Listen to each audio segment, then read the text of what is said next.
City of Roswell Mayor and City Council Open Forum on April 29th, 2024. This is the fifth Monday, which means it is open mic night here in the City of Roswell. Mayor Pro Tem William Worthland, Mayor Kurt Wilson has an excused absence as he is traveling internationally. I'd like to acknowledge the council members present.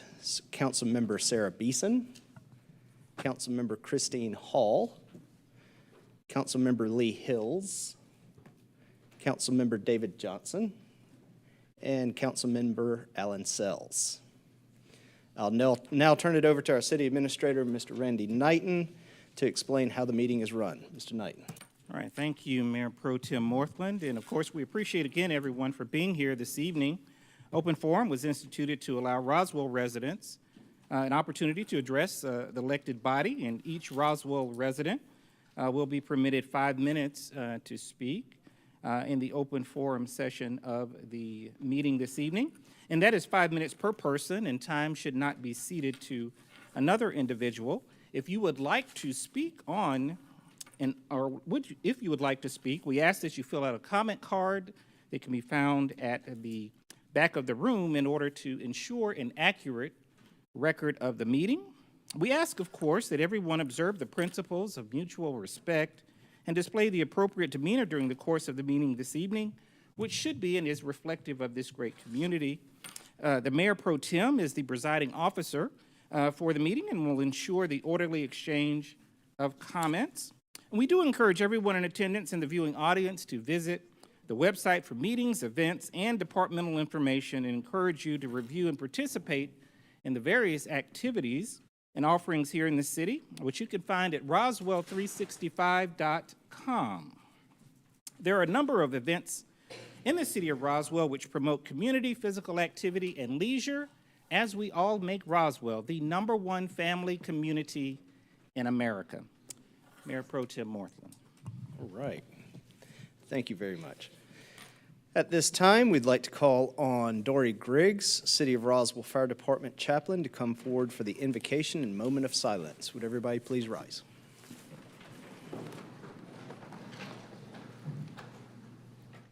Please join me. Holy One, thank you for this opportunity to gather to discuss concerns of the City of Roswell. We are grateful to be able to air our concerns in this public forum. Be with our City Council as they hear the concerns and input from residents, and be with our residents as they express their concerns. We give special thanks for the military service of our esteemed veteran of Roswell, Army First Lieutenant John M. Sykes, Jr. We appreciate the service of all the members of our armed forces. Tonight, we celebrate the graduates of the Citizens Fire Academy. We appreciate the support they give the members of the Roswell Fire Department and the weeks they spent learning about this world-class department. Please watch over all our Roswell public safety members from the 911 communications staff, fire and police departments. Watch over each of them as they work to keep our community safe. Be with each person here as they leave this gathering. Grant them traveling mercies. Amen.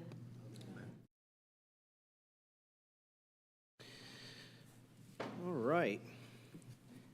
Next, I'd like to ask United States Army First Lieutenant John M. Sykes, Jr. to please come forward and lead us in the Pledge of Allegiance. Mr. Sykes.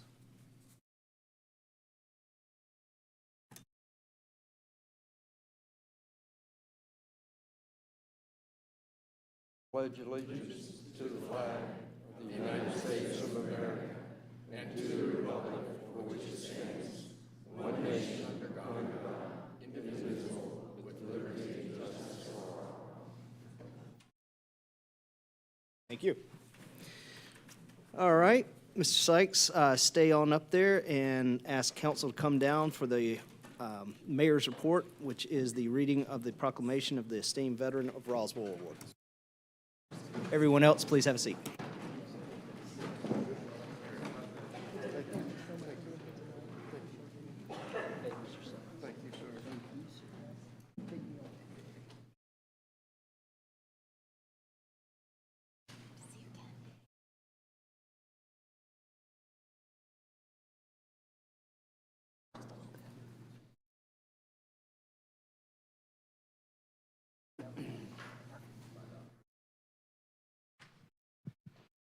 All right, ready? Yes, sir. Okay. Proclamation, Office of the Mayor, First Lieutenant John M. Sykes, Jr.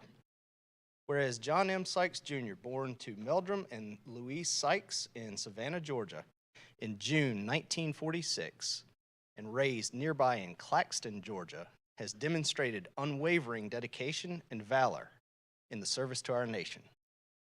Whereas despite facing personal challenges and financial hardships, John M. Sykes Jr.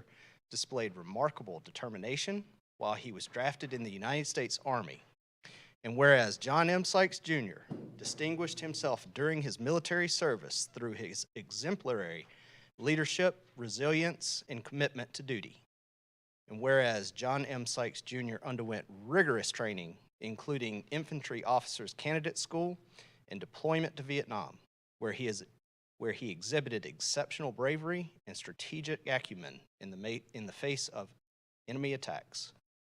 Whereas in the first phase of No Moon, the district headquarters of Nam Hoa, which was manned by South Vietnamese military along with United States Army advisors, and Lieutenant Sykes and his group of 4 radio telephone operators, RTOs, was attacked. Whereas Lieutenant Sykes' forward control of artillery, Cobra gunships, and mortar fire was used in the success of resisting the enemy on 4 different occasions.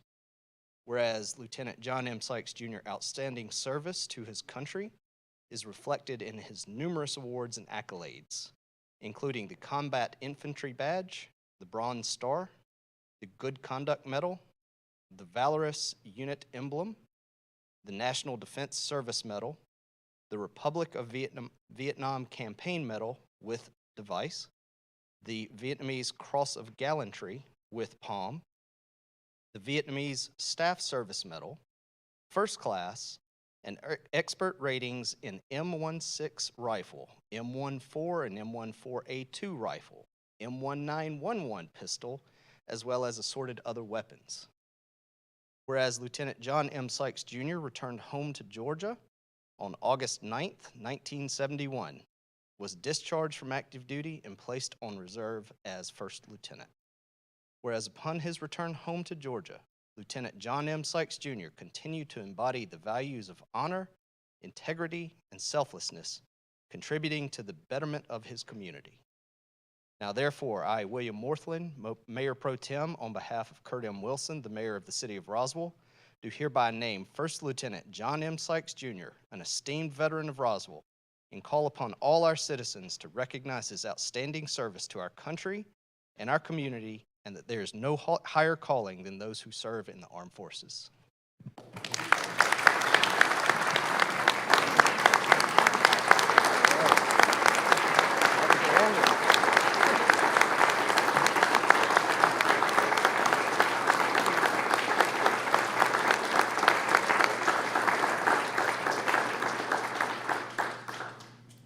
Okay. Just a few words. Yeah. All right. I'd like to thank you all. I'd like to thank my fellow brothers.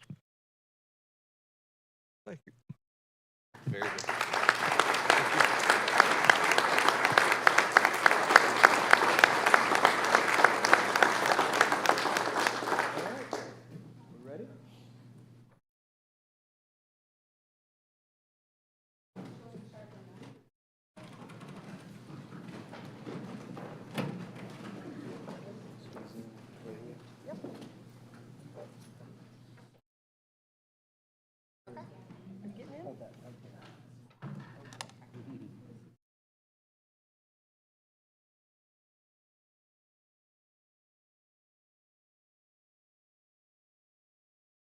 Thank you, sir. Welcome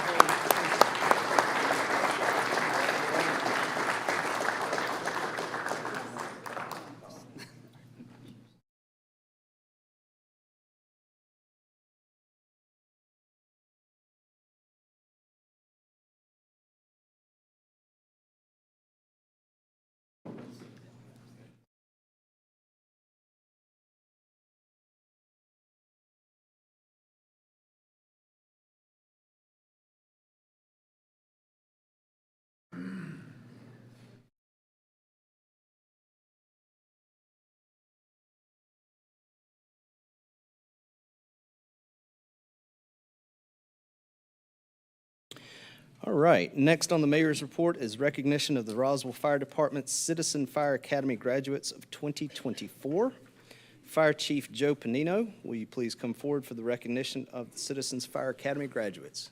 Absolutely. Here you are. All right. Here I am. Good evening, Mayor Pro Tem and Council. It's always exciting to see such a great turnout for our Citizens Fire Academy graduation tonight. Thank you.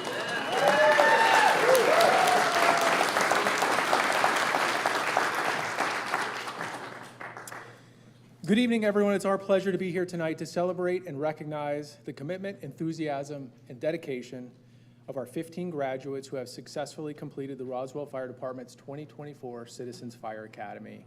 It's worth mentioning tonight that we have several in our group that are previous graduates of the Citizens Police Academy. Chief Conroy, we're glad we could help them take their training to the next level.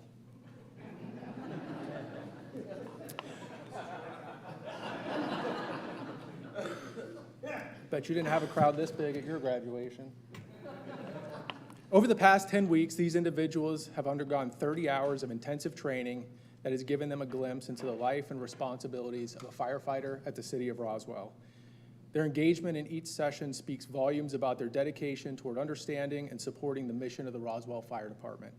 Through the Citizens Fire Academy, our graduates have gained insights into each division's crucial roles within the organization, from emergency management and communications to hands-on CPR, AED, and stop-the-bleed training.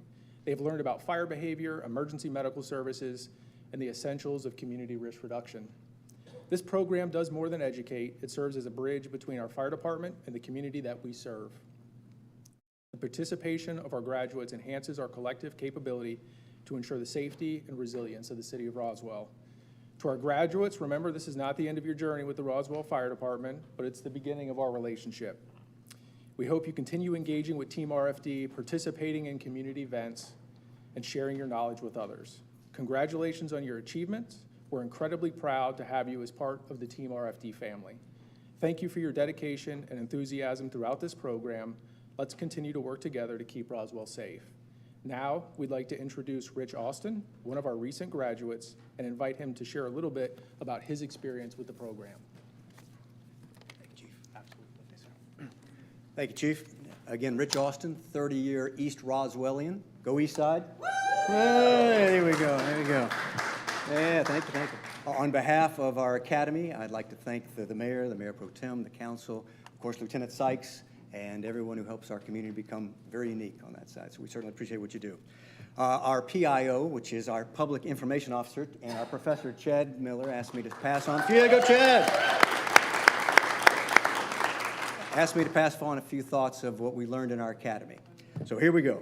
So, can't believe it's only the second year of the academy. The way everything ran smoothly, we had materials, we had guest speakers, we had drive-ins with our firefighters.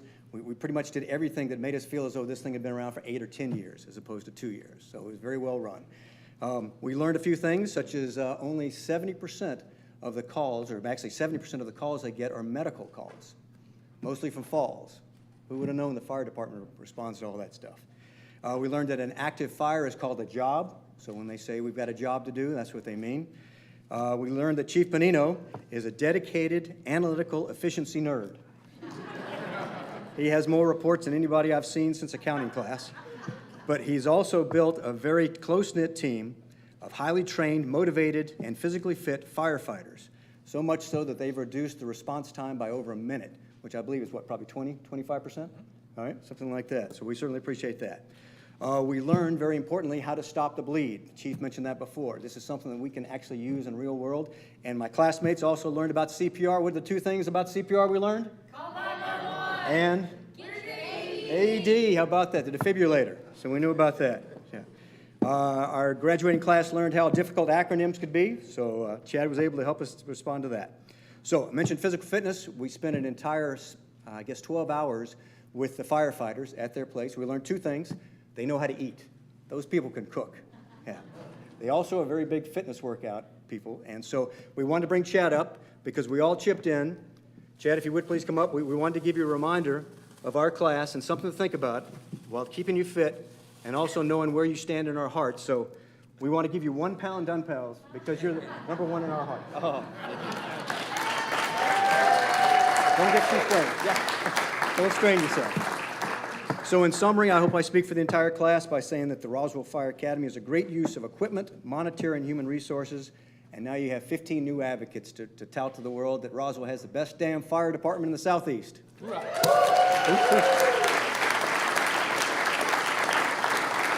Thank you, Mayor Pro Tem. Thank you. Great job, guys. We've already done the photo op outside. Yep. All right. Congratulations to the Fire Academy and the graduates. Thrilled that it was such a great program, and highly encourage all of our other residents here in the city of Roswell to take advantage of both the fire and the police academies in future sessions. All right. We will now open it up, the meeting, for public comment. As a reminder, if you'd like to speak, please fill out a comment card. There is a time limit. Each speaker is allotted 5 minutes. We ask that there be only one conversation in the room at a time. Only one person at the podium should be speaking. Please be courteous and respectful of that person. Anyone that would like to speak, please raise your hand and we'll get to you as fast as possible. All right? Where do we begin? Let's start on the front row here. Mayor Pro Tem Morthland, my name is Jerry Wood. I have 7 speakers from the Save Roswell's history here today, and we'd like to call those in a certain order to keep our story consistent.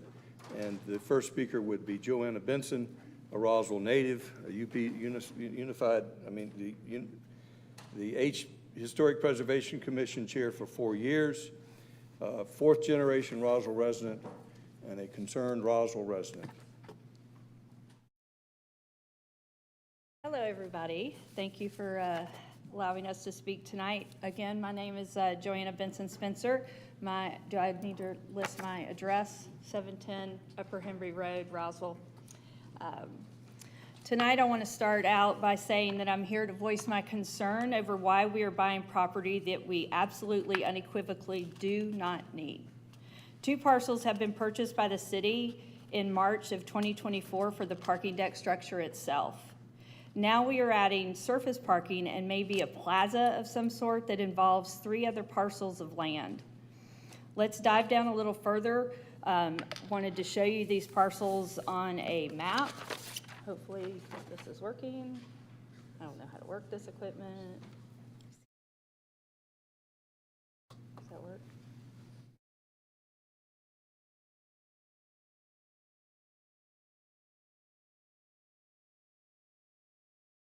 All right. So the number 1 parcel, I didn't finish numbering them. The number 1 parcel, let's see, that is 1065 Green Street, which was purchased on March 26, 2024 for $1,036,000 or $36.57. Basically, that in commercial real estate, that equates to $48,000 per square foot. Then we bought this next parcel down here, which is, let's see, the square footage of that, I've got that written down. It was purchased, I can't find the square footage. Anyway, oh, maybe it's on here. It was purchased for $1.1 million, which equates to $60,000 per square foot. Next in the timeline, we moved over to the Masonic Lodge lot, which is right here. These 2 structures right here, and we line up this other drawing here, if I can fit it in. Katrina, can you help me fit that in? Okay. So the parking deck itself will cover these 2 lots right here, which again, those 2 parcels have already been purchased.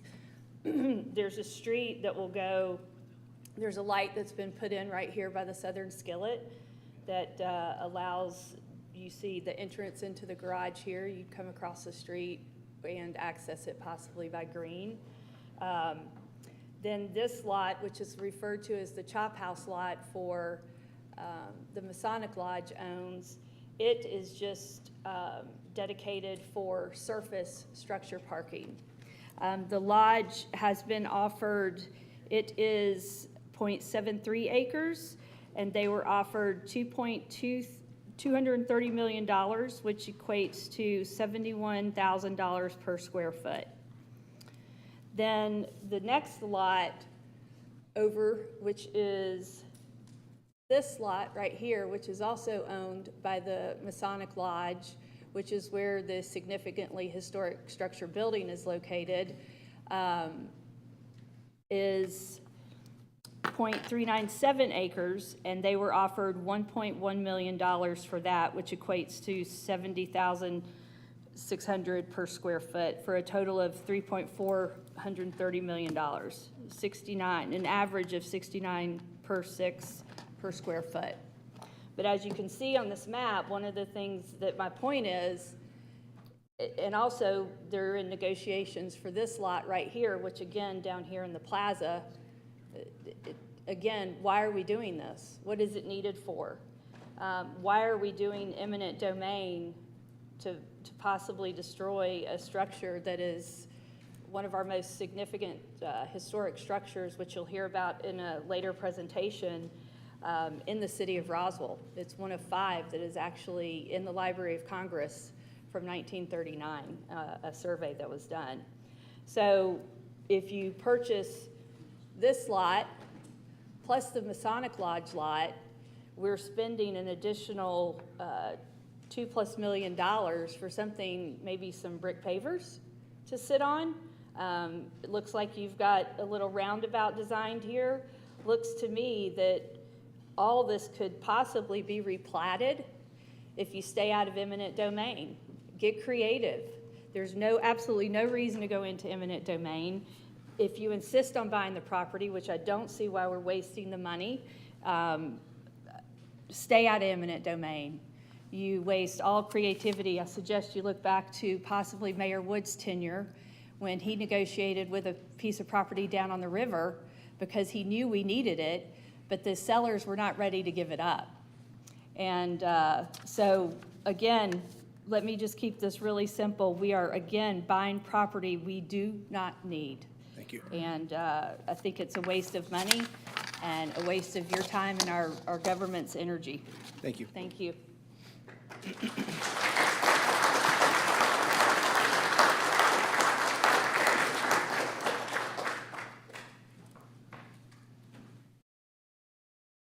Good evening. My name is Neil Gasaway. I was born in Kennestone Hospital in 1968. My daddy built houses here. When I was a child, I helped him, and I've lived in Martin's Landing since 1998, and my family and I, we love it here. I am a licensed general contractor. A lot of my work's in Buckhead, historical in nature. I've won 2 Schultz Awards with my firm, and I have been on the design review board years ago for more than a decade. So thank you for your service. I've been here till 1 o'clock many a nights. I feel your pain, and thank you for what you do. So tonight we're going to discuss what I think is a mistake. I respect everybody's effort here, and I commend the parking deck. We do need parking. However, we are missing an opportunity with a truly structural building. As you see, this is the original building built pre-Civil War. And all of that molding and dental moldings and cornice most likely still exist beyond the stucco. It might be possible, if you get creative, to peel that veneer off and have that object for us to look at. May not be economically viable. However, other choices such as moving the structure, that's not gonna happen because the walls are almost 3 feet thick, 28 inches thick. They go all the way down to the footing. You can't move it like a 50s ranch. Also, if you demolish it, I'll also have to be lead certified as a contractor. You guys are a government, you're gonna have to adhere to all Georgia Department of DNR lead abatement and asbestos procedures, and it ain't gonna be cheap. I think the demolition is gonna top $1 million. I haven't got a bid on it, but just that's my gut instinct. So you've got some choices to make with this, as far as just purchasing the property, plus what are you gonna do with it. The building is sound. It is not settled in 165 years. An engineer can testify to that. There's no water damage, no termite damage. Actually, the building is certified and ready. I mean, the fire department was here. The building has all its life safety issues congruent with codes currently. And as I said, moving and tearing down are going to be, I think, cost prohibitive. Now, let's move to kind of the existential and emotional part of this. The building is historical. It was built in 1859. It was built pre-Industrial Revolution. Most of that stuff was hand-timbered, or if it was not hand-timbered, it was created by water-powered saws. It is a historical relic. No doubt of it. It is a historical relic, pre-Civil War. Why do you want to tear it down? Why do we regulate the colored flower pots on people's businesses and homes and want to tear down this? I don't get it.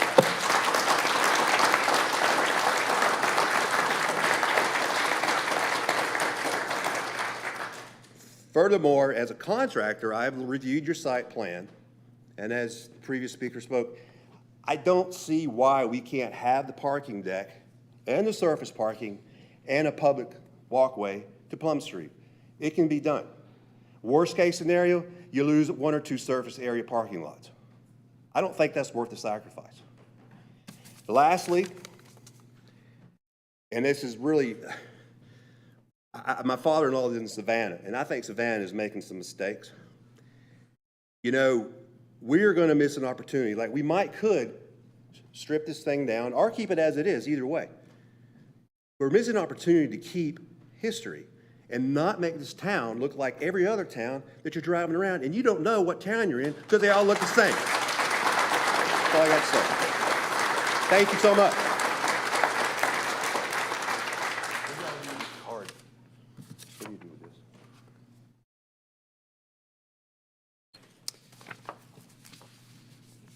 All right. Katrina, you got this card? Huh? Card? Card's in the box. I do. Gotcha. My name is Don Horton, previously on City Council myself. I also have been a member of the Georgia Trust for Historical Preservation and am a member of the Historical Society of Roswell. My presentation is going to be limited to some of the history. This was land that was given to the Methodist Church to build the church in 1859. The construction was completed in 1859 where they had their first services. The Methodist Church occupied this church from 1859 until 1920. There was an interruption in there with the Civil War, and the Union troops were using that particular building. In 1924, it became the Cotton Seed Warehouse. 1936, it was the Roswell Chevrolet. And then also in 1936, it was recognized by the government as one of the 5 most important historic buildings in Roswell, one of the 5 most historic buildings in Roswell. 1952, it was purchased by the Masons, and the Masonic Lodge stuccoed over the exterior. We think it was about 1973, but this was before the Historic Preservation Commission was established in 1988. In 1971, it was recognized as an historic building and included in the Roswell Historic District. And I don't know if you're aware, but the Roswell Historic District, as it stands right now, in 2015 was listed on the National Register. That was as of July of 2015. Masonic property has been landmarked and designated as historically important by the federal, regional, and local authorities for over 90 years, and it's been tied with local organizations and prominent families. Although it's been altered, the old Methodist Church remains, and it is an example of antebellum Greek revival construction, prominent in Roswell during the early years. The massing, the symmetry, the heavy cornice work, prominent gables are reminiscent of Great Oaks, Bullock Hall, and Mimosa Hall. There are several other pictures. Did you want to pull up the one of the Chevrolet building? All right, so if you, well, maybe you can't see that one.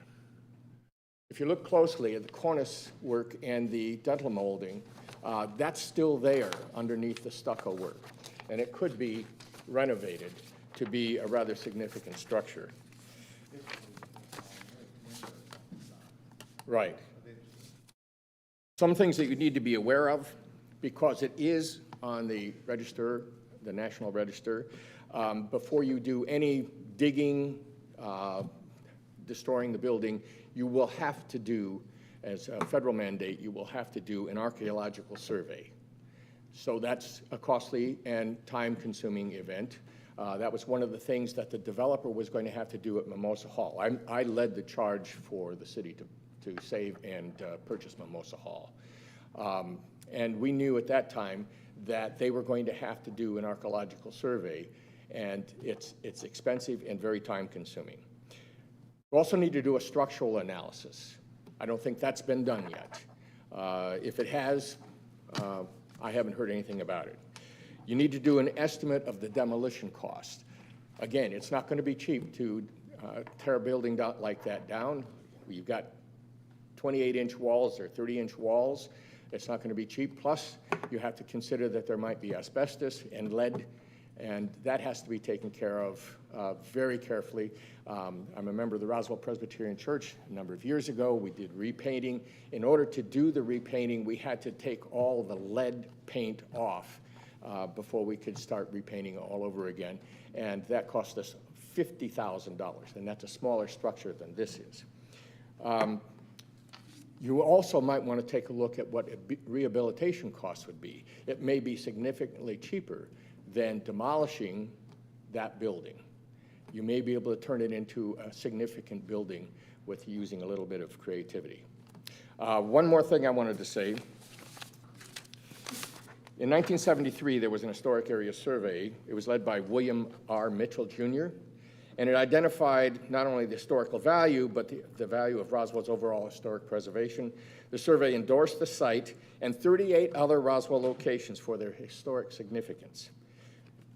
Among his findings, land use in Roswell needs to be planned in such a way to respect and enhance historical and scenic assets.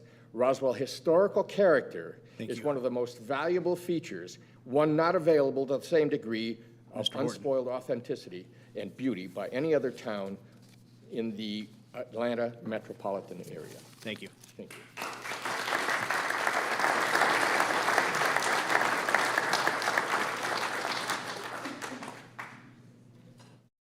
Good evening. My name's Doug Curling. I'm a 37-year Roswell resident. 3 generations of my family call Roswell home. We own a number of residential and commercial properties here, and I'm a neighbor of Jerry over in West Roswell. Jerry called me up because I'm a high mileage numbers guy. I spent most of my business career in either financial and operational executive for large public and private companies. I've looked at hundreds of capital projects for billions of dollars, and he asked me to take a look at this one and see what we were getting and how much it was going to cost us to do that. It started with the question of, we're getting a $20 million parking deck, but what does that really mean? I went back and looked at the bond authorization. It doesn't have any specifics in it. I understand there was a site analysis study done in March, so I went back and looked at the March 11th presentation, and it surprised me that that did not include any cost comparison analysis all between the sites. It also didn't include, given the history we saw with the Wells Fargo site, any assessment of any difficulties with geologic or topographic issues that, really was part of what, put the Wells Fargo site on their heels. It also didn't have in the scoring system any score for historic significance. I'm just shocked. I mean, I've looked at, again, hundreds of business cases. I've never seen that kind of work not done. So then I tried to look at the numbers, and I went in and looked at, what we're really getting for, our $20 million. And, much to my chagrin, I didn't see answers to any of these questions. How much did we budget for the cost of the land? What you saw from Joanna, we've already acquired property, which is 11% of our budget, the $20 million. But if you look at what the proposal is to acquire the remaining properties and the prices that those are going to be, it's about $7.5 million, which is going to be 36% of our $20 million budget. I don't know what that's normal or not. I don't know anything about parking decks, but I know a lot about numbers. And I wouldn't start a project buying dirt that's going to be 36% of my budget without having a project budget that said, how much is it going to cost to build the deck? And what are we going to get? There's nothing, as people mentioned, in site redevelopment costs. The city's having a big stormwater management issue. There's nothing in there about stormwater management. I know for the commercial properties that I own, which are restaurants and breweries, we have to put underground water retention. And I know one of those properties cost me $70,000 to put that system in. I don't know what it'll cost to put it in for a parking deck, but it's not going to be free. I don't know how many stories it has to be cost effective. I don't know how many parking spaces we're trying to build. I don't know what I don't know whether we considered any green energy or construction costs. We spend a lot of time talking about that for other historic properties. We didn't seem to do any of that here. We don't know what the total deck construction cost is be. We don't know what the cost per parking space is going to be. We don't know what the annual operating expense is going to be. You know, all those are questions we really ought to know before we start spending money. And this is just one little project we can put our arms around. The same is true for all the other bond projects we have. I looked at the city's bond project site. There are no financials on there. There's nothing on the site about how much we spent of the bond money to date. There's nothing in the way of progress reporting about what % of completion we are or what % of the calendar timeline we're on. So, I mean, we're talking a good game, but there's actually very little financial discipline being displayed, and there's very little financial analysis that you guys have produced for us to look at. Now, I know that, you know, we got a $20 million approval, but we don't have to spend all that. And we need to understand what we're going to get before we start spending money. I couldn't give Jerry a lot of answers about what we're getting for what we're spending, but I give you my questions that I'd like to see more answers on. Thank you.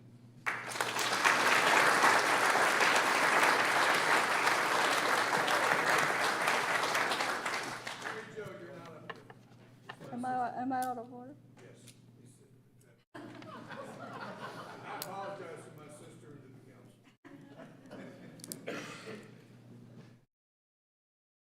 I'm Richard O'Donnell.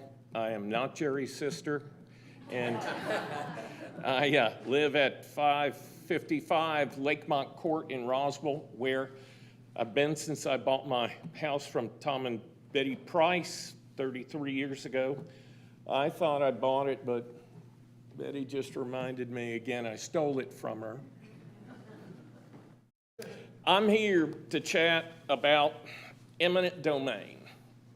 And eminent domain is a powerful, powerful tool that we as citizens have given to our governments under circumstances where hopefully enough safeguards have been built in. It's something that's supposed to be essentially last resort, and only under very certain circumstances. Georgia's legislation in particular is more restrictive than what is allowed under the U.S.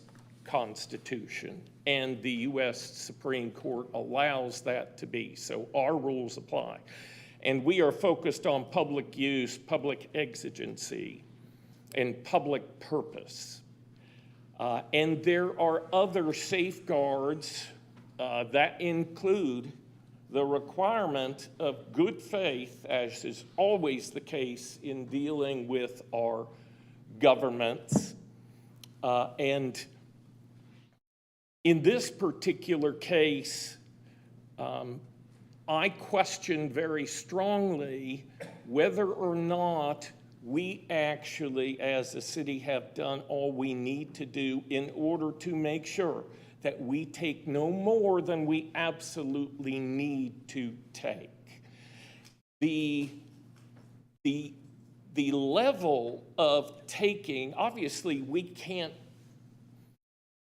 have taken, Monkey 68 and Vin 25 and Deep Roots and the assisted living place in order to do a parking deck.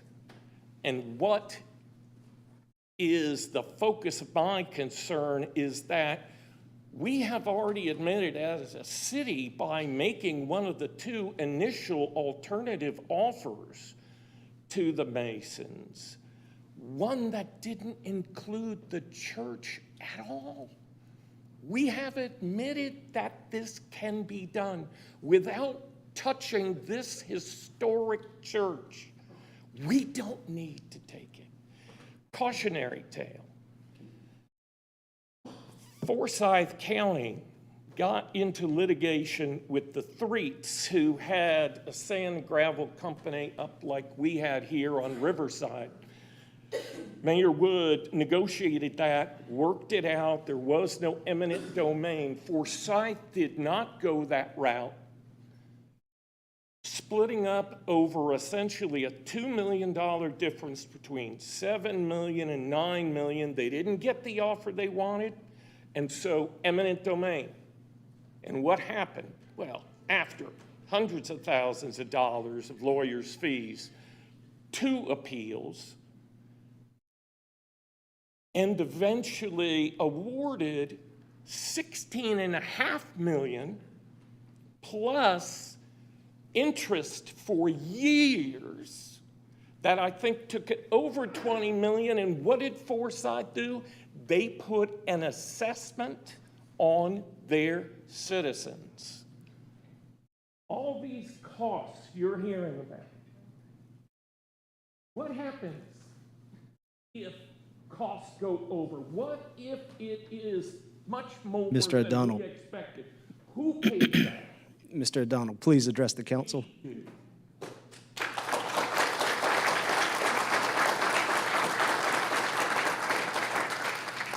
Another cautionary tale, the case of the Hollers. The Hollers had their livelihood tied up in property where there was going to be a library made. Clearly, public use, great project, all good, but they did what I believe we're doing here. They took too much property, and the Hollers ended up winning and got their property carved out because it wasn't necessary Thank you. in order for them to get the library built. Thank you for all y'all do. Yes. Hope we can get this worked out. Yes, sir.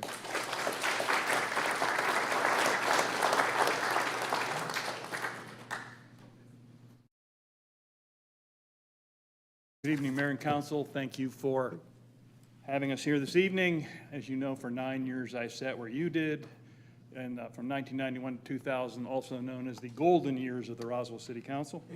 Please state your name, please. My name is Steve Dorvey. I live at 1605 North Cliff Trace, which is high on the northern banks of the Chattahoochee in the foothills of the Blue Ridge Mountains, as Pug maybe would say from time to time. I also live on the east side.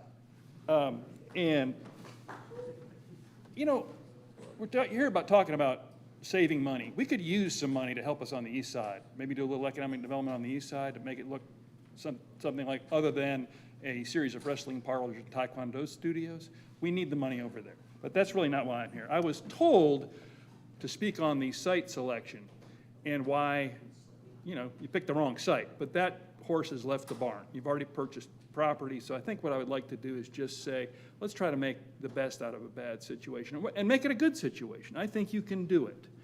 I think the first thing you do is really simple. You move that, because that impinges the building. You put it over here, maybe reduce the size of the parking lots. And I will say one thing. I spent my entire city council career trying to hide parking lots. We have rivers of parking lots in the city, rivers of them. And we work deals where we put pads in front of them, we put trees in front of them. I worked hard to hide parking lots. And now you want to put 2 surface lots in the historic district? No. They should go away.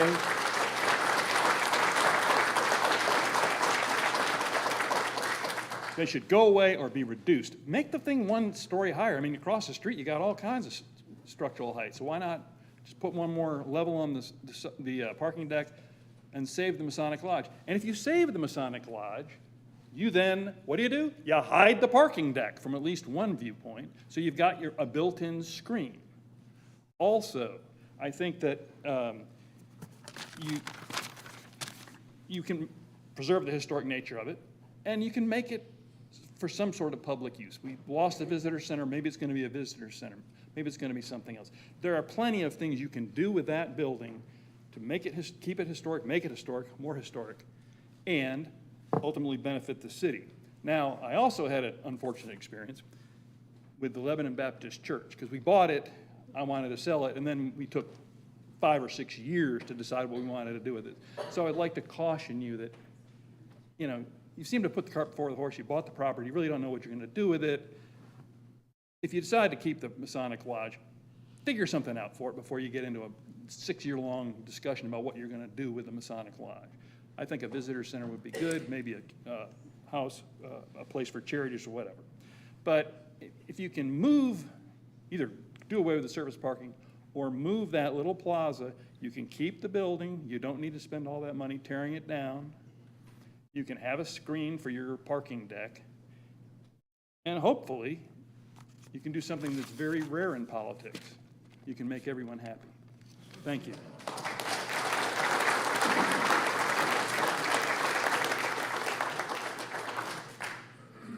My name is Jerry Wood.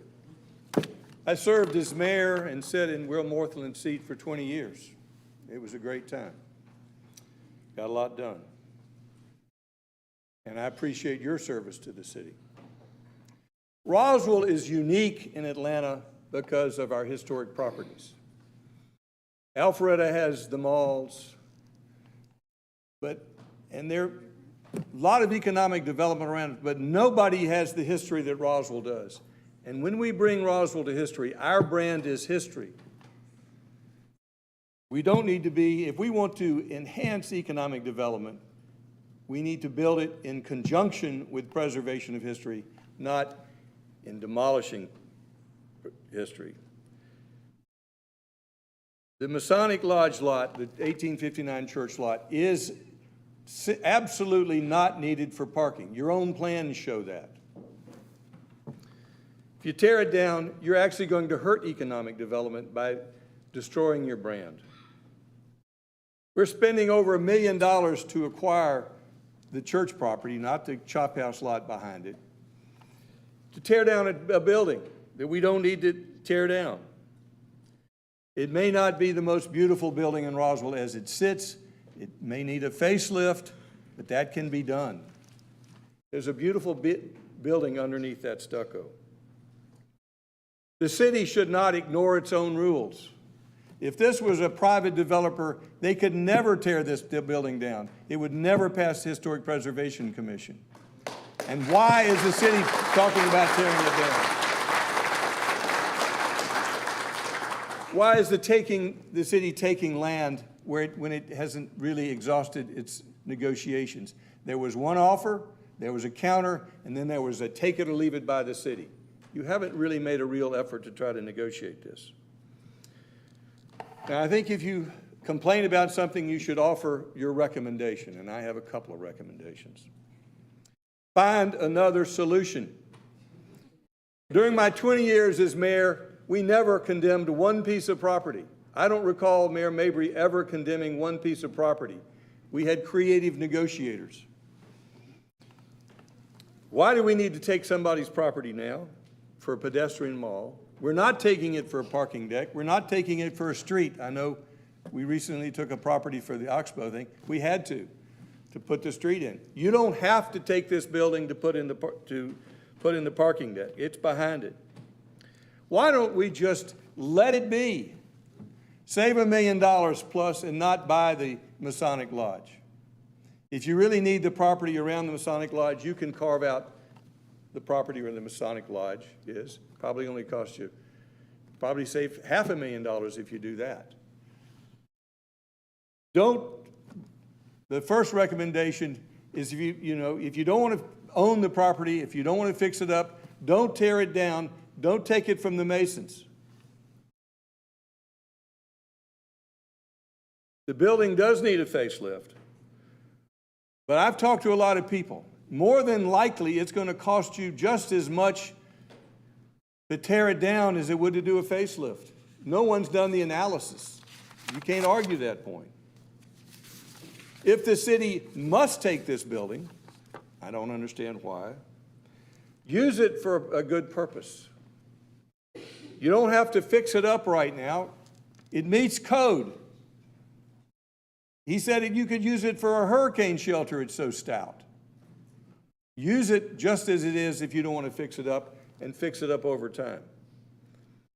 If you want to fix it up, all you really need to do to meet your needs is to fix up the structure. I've talked to a lot of elected officials, and they've given me a lot of reasons, but the only real sound reason I've heard that carries weight is it's an ugly building. I've heard a lot of people say, it's an ugly building.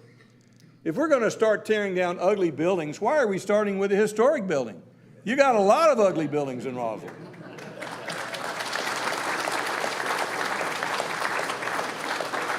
It is going to cost you nothing not to buy it. $0 not to buy it. If you do buy it, you don't have to repair it until later. It's not like all the other properties, historic properties you bought. You're spending $1.1 million on Mimosa to fix it up. This building doesn't need anything if you just want to leave it as is. If you want to fix up the exterior, I've heard maybe $100,000, $200,000 for a facelift. You don't have to do anything with the inside. Do not erase Roswell's history. Mayor Wood. Do not demolish a building that Sherman Urban Development and Time spared. I'd like the citizens to raise your hand if you support this, saving this building. All right. Thank you, Mayor Wood. I want everybody to join us Mayor Wood. in saving this building. Please go to SaveRoswellHistory.com, sign the petition. We started the petition drive 5 days ago. We sent out 600 emails. We got 550 signatures. I think it would be a terrible mistake for this city to tear the building down. Thank you.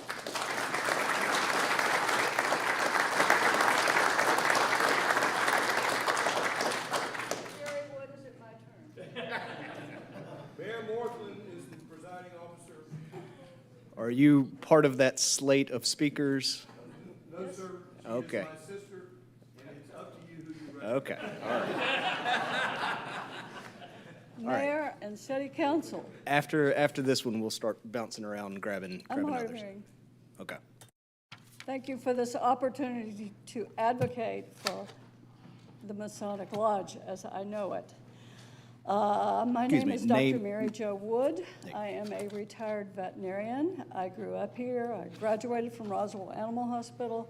My first veterinary job was here. My last veterinary job was here. And I remember the first time I became aware of the historic importance of the Masonic Lodge. I don't know exactly how old I was, but I was wearing my Brownie Scout uniform, so I had to be like 7, 8, 9 years old. My mother and I were in the car. We left the Presbyterian Church Scout Hut, and we were on the way home, and she pulled into the dusty parking lot of the Masonic Lodge. And she said, you know, I don't know if I've told you this, but this is one of the most important historic buildings in Roswell. And I looked at it, and I remember the occasion because my thought was, I was aware of Bullock Hall and Great Oaks and Mimosa Hall, and I looked at this building and I thought, that doesn't look, it doesn't have big oaks, it's not sitting on a hill, and it doesn't look like Scarlett O'Hara lived there.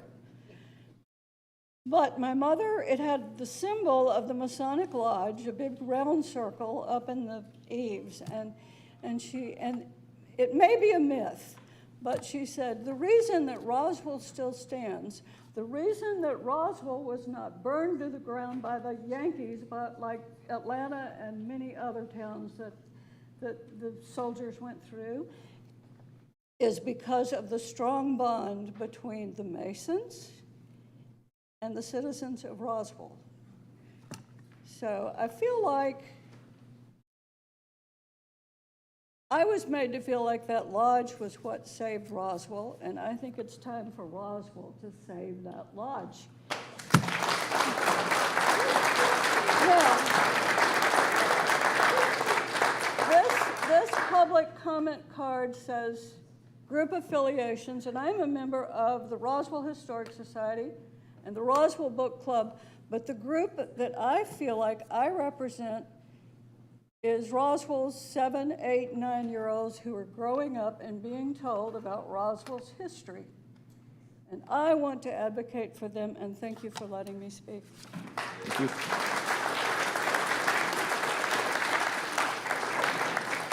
Yes, sir. Thank you. My name's James Hugh, and I'm here tonight to talk about tradition, values, and things that I think our society has forgotten for a long time. And I wanted to thank Mayor Wood. Under the last 20 years, our historic property received 2 awards. I wanted to congratulate the firemen, still one, oh, no one's back there anymore, but my daughter retired, fire department, EMT, my son-in-law's fire department. Currently, my grandson's in the Army in the Middle East. My father fought in World War II, grandfather in World War I. My great-great-grandfather fought in the Civil War and died. And too many times, our society today forgets history. I'm not here to talk to you about money or politics. I depend on you for that. But history, you can't erase, and we're erasing it day by day. So the only thing I can ask you is please don't erase any more history. Thank you.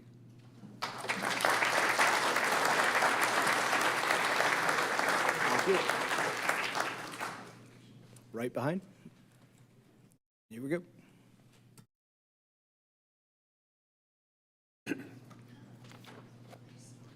Good evening. My name is Andrew Shepard.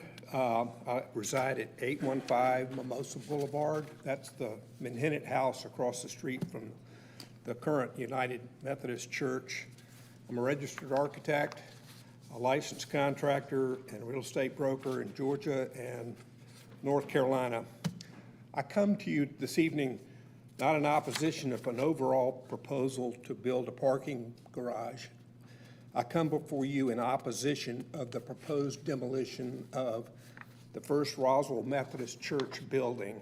That building dated to 1859 represents a singular, fine example of Greek revival architecture. I admit it looks like trash today. However, I realize that the stucco by the Masons in the 1960s in an attempt to modernize the look of the building is what it is. The stucco facade has remained since that originally was applied. I consider the stucco a time capsule. I know there are brick details that remain hidden. People have talked about it prior to my coming up here. But the stucco is protecting it actually. The building is a fine example of a brick, unreinforced masonry structure from the 1850s. There's very few of those around.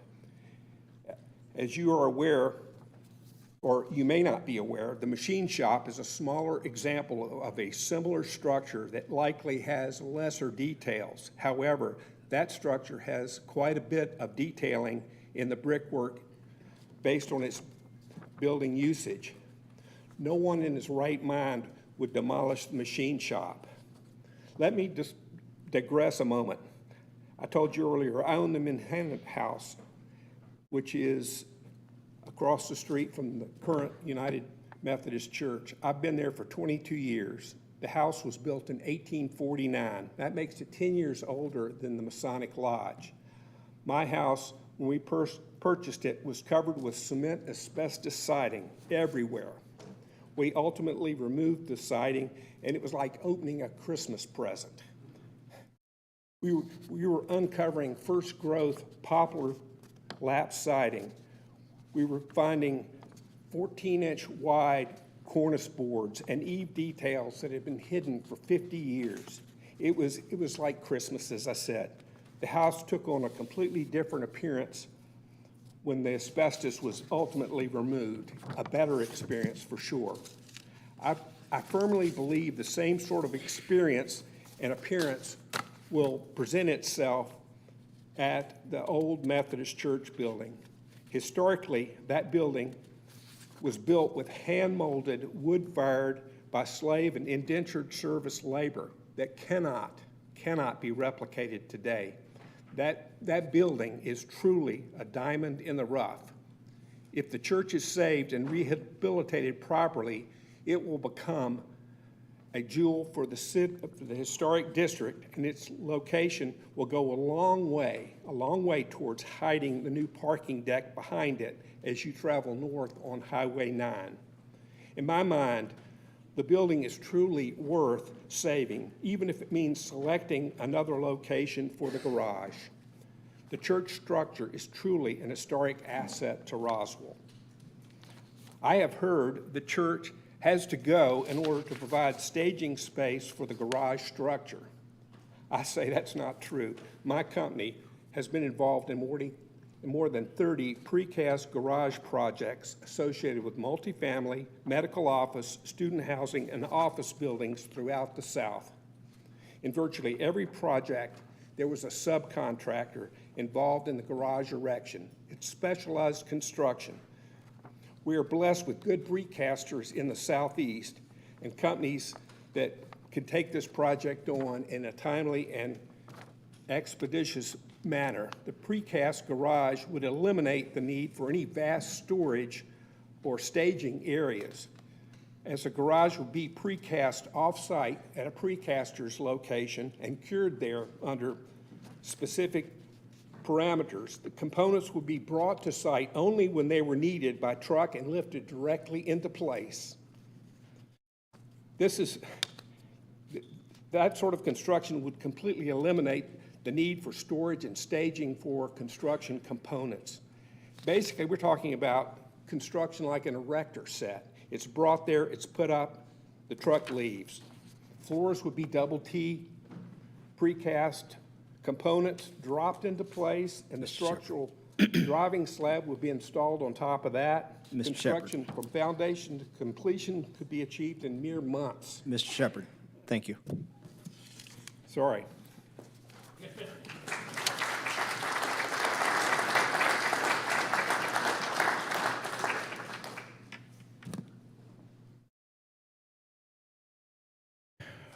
What do we got?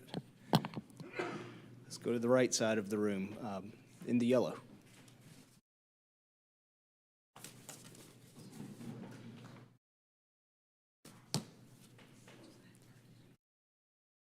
Joyce. Good. Oh, I'm sorry. Good evening. Let me handle Ms. Offer the Russell lady real in quick. the yellow. The other Janet. There's in two the room? Janets. That means we're a certain There's age. other Janet Okay. in the room. Yeah, he said the lady Please. in the yellow. Yeah, and my hearing is not what it used to be. Well, 'cause you work too hard at the cemeteries, I know.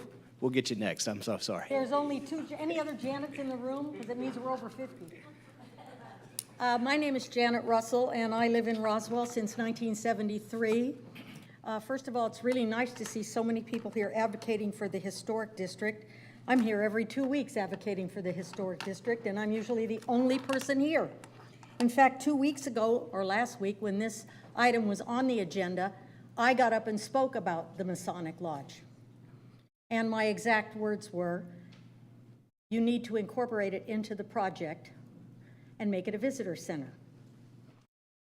I mentioned the Bailey Johnson School in Alpharetta, which will be incorporated into a new development there. And if they can do it there, we can do it here. Now, I don't see it from an architect standpoint or any of that. I don't know that. I see it as a product standpoint. I've been in tourism since 1981, president of a national organization, and been my own boss. And I tell people, as you well know, Roswell's single most treasured asset is our history. You can't buy it online at Amazon. You can't have it delivered to your house. You have to come and experience it. And when you experience it, you stay and you spend money. And we live in a capitalist society. 10 years ago, I looked at the problem, seeing how they had decided that all of Canton Street would become restaurants. And I suggested to the then mayor, who's sitting here, that we buy the Wells Fargo Bank because we're in a recession. And it had always been a 3-story building since I moved here. It was the Roswell Bank in the 60s. And I said, we could wrap the bottom in small shops, ingress, egress for cars from Magnolia, and for humans to Webb Street, and create a pedestrian alley all the way to Canton Street. And solarize the roof, which would provide enough solar energy for all of Canton Street. I was ignored because I have absolutely no no professionalism in tourism, right? So what I'm telling you is, I never knew that building had bricks underneath it. It's always looked like it looks now. I would like to see it preserved as it is now. And I think it should be incorporated into part of a tourism product. Tourism is a product. We sell it. Unfortunately, our tourism department hasn't had a visitor center since they closed it in April of 2020. And I think it's very important. Every day I meet someone, you know, I created my own tourism box when COVID hit, because I met people from all over the country who drove here to see us. So I'd give them this and I'd give them that. And their comment is always, we don't know where to go and get any information. I said, I'm so sorry. I'm really sorry. It's a great little city. It's unique. And they're thrilled when they find out all the great things we have in our town. I tell people we have the opportunity to do every day what some people do for 1 week on vacation, if you live in Roswell. If you don't, it's your own fault. If you're bored in Roswell and Atlanta, it's your own damn fault. I would love to see this much energy and enthusiasm for other projects in town that are trying to destroy our historic district, because it's not just a pod. It is 700 acres, the largest historic district in Metro Atlanta. We even paid someone named Caleb a couple years ago to analyze the historic district, and he declared that the entrance from the river to the square was the most unique and beautiful entrance to any city in Metro Atlanta. So, of course, we're going to 4-lane Highway 9, clear cut 70 feet into the National Forest, cut down all the trees on both sides, put in a 16-foot raised median and 1,000-foot long, 30-foot high sound barriers to the entrance of our historic district, folks. It's as important as that building, the entrance. And nobody in this room except one has been here with me to fight for it, damn it. And I want you all here the next time.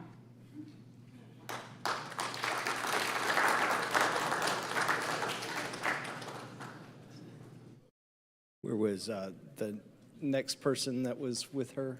Janet, other Janet? Okay.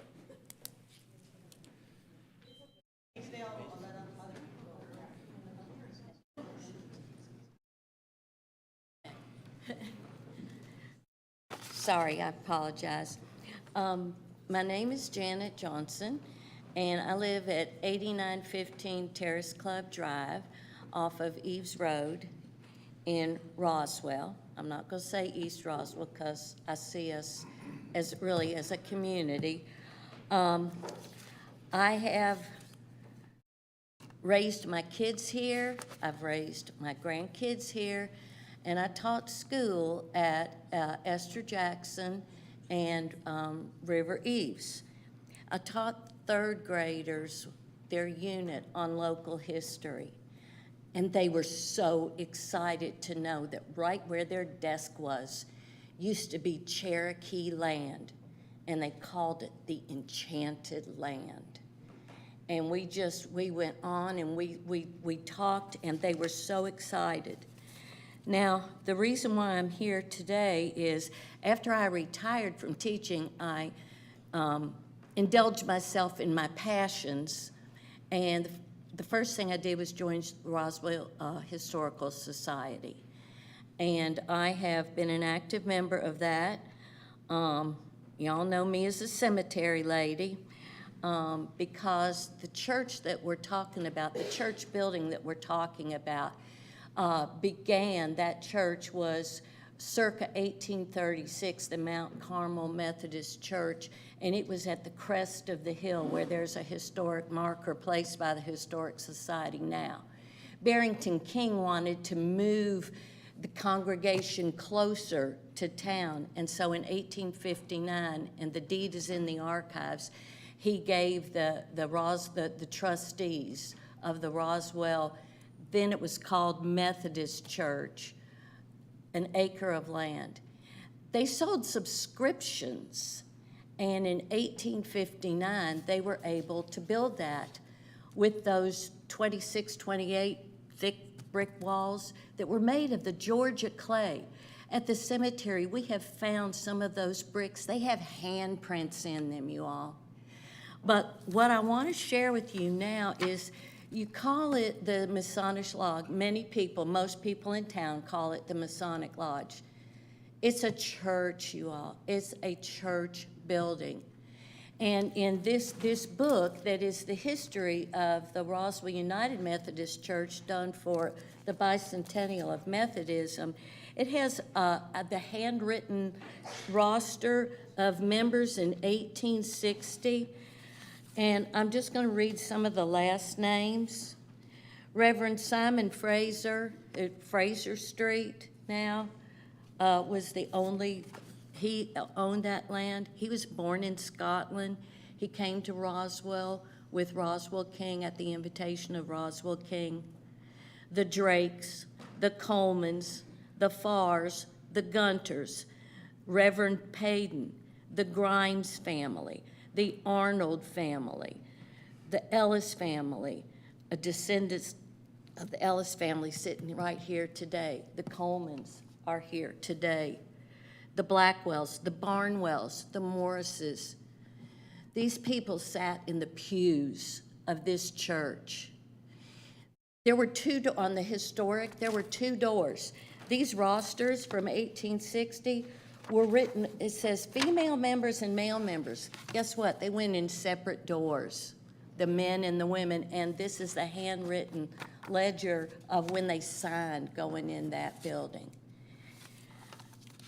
We love our history. Every person, you all love it, we all love it.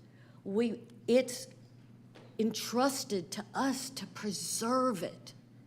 It would break my heart if we tore a church down, built in 1859. I'm sure there's some mistake.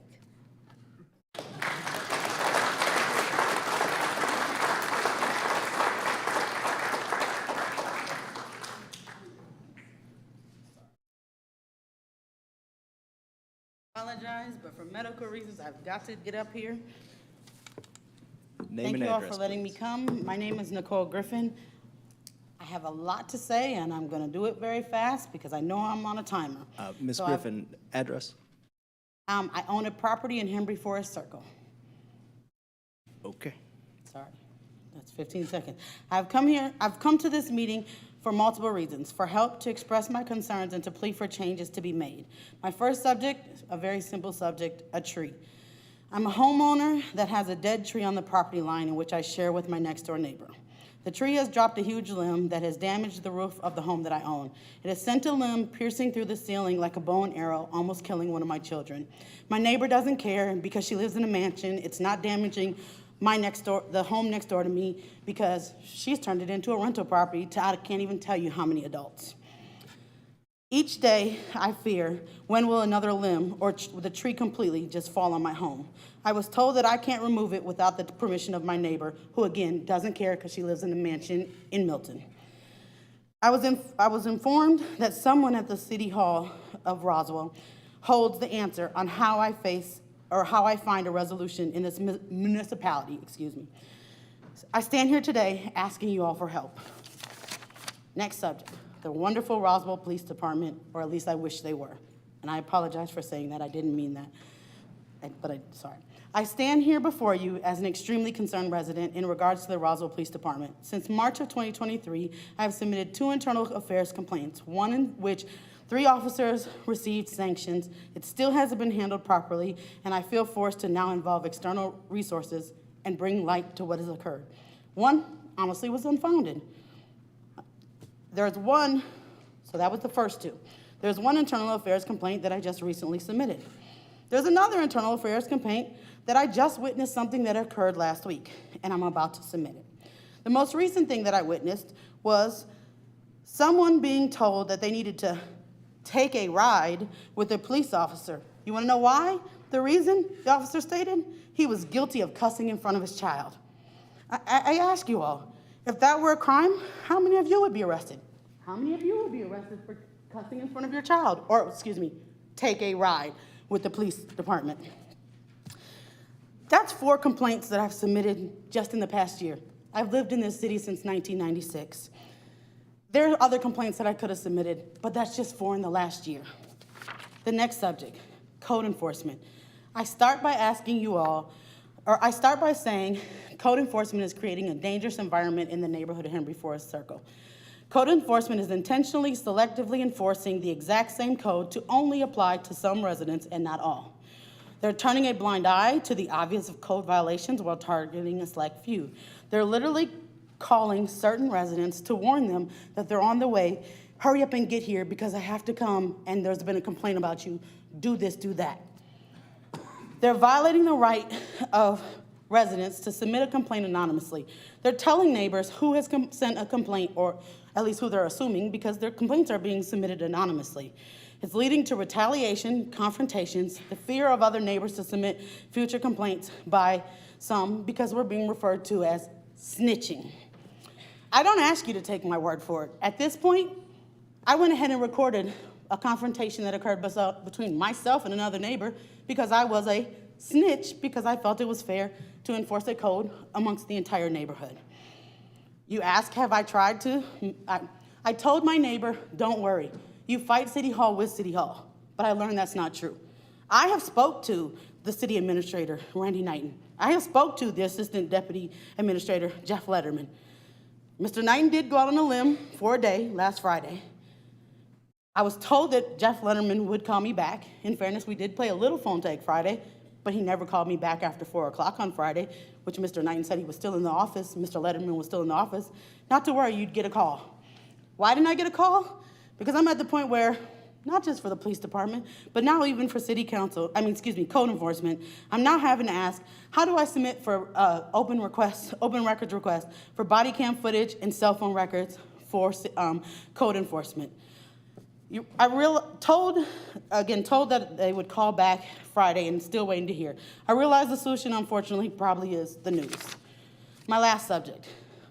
Ooh, so sorry, I forgot to put this on the screen. So, I'm a victim of Vladimir Lerner. I am sure many of you may have heard this name, a man who owns at least 2 homes in the city of Roswell. He has been allowed to victimize many people while the city has allowed it to continue. He is a landlord that rents every piece of his single-family home, even including letting people rent to live in a driveway. 5 minutes. Other people went over. I just have a little bit more to say. Ms. Griffin, 5 minutes. Thank you. I will make sure that we come back to you and get some questions answered about the things that were brought up. Can I just finish one point? 1 sentence. 1 point. The most recent victim of Vladimir Lerner is a family who was evicted literally today. Yes, ma'am. I asked the city to allow them to speak because, as you see, Mr. Lerner is playing games. Ms. Griffin. He has bounced his ownership back and forth, not in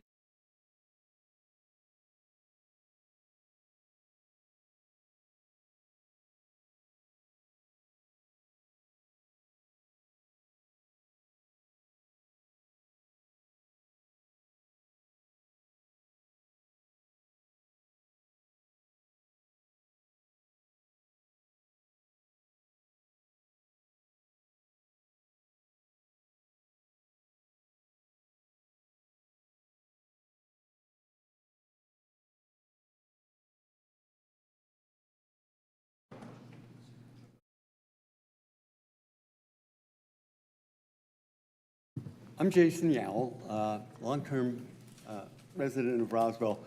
I'd like to build on 2 points that 2 earlier speakers had made. One was Doug Curling talking about the lack of analysis in the acquisition and development of the parking.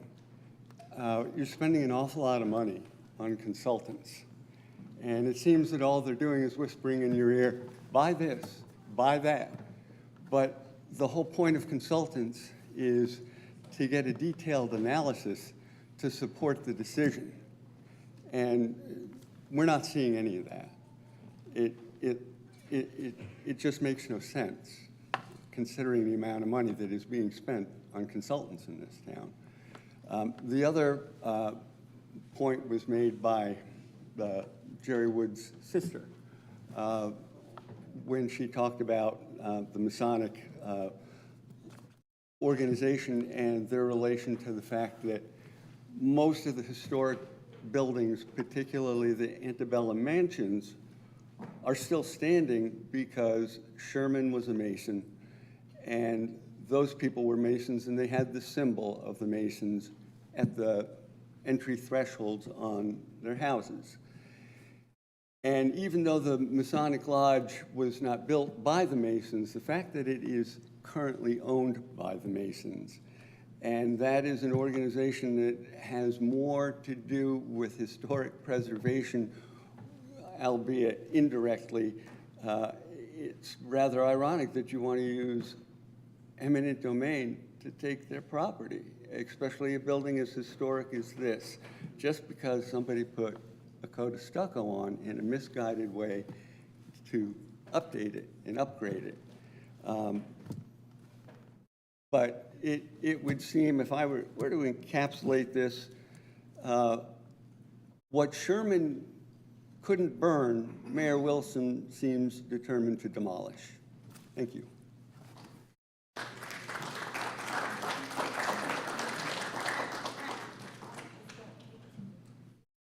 Yes, sir.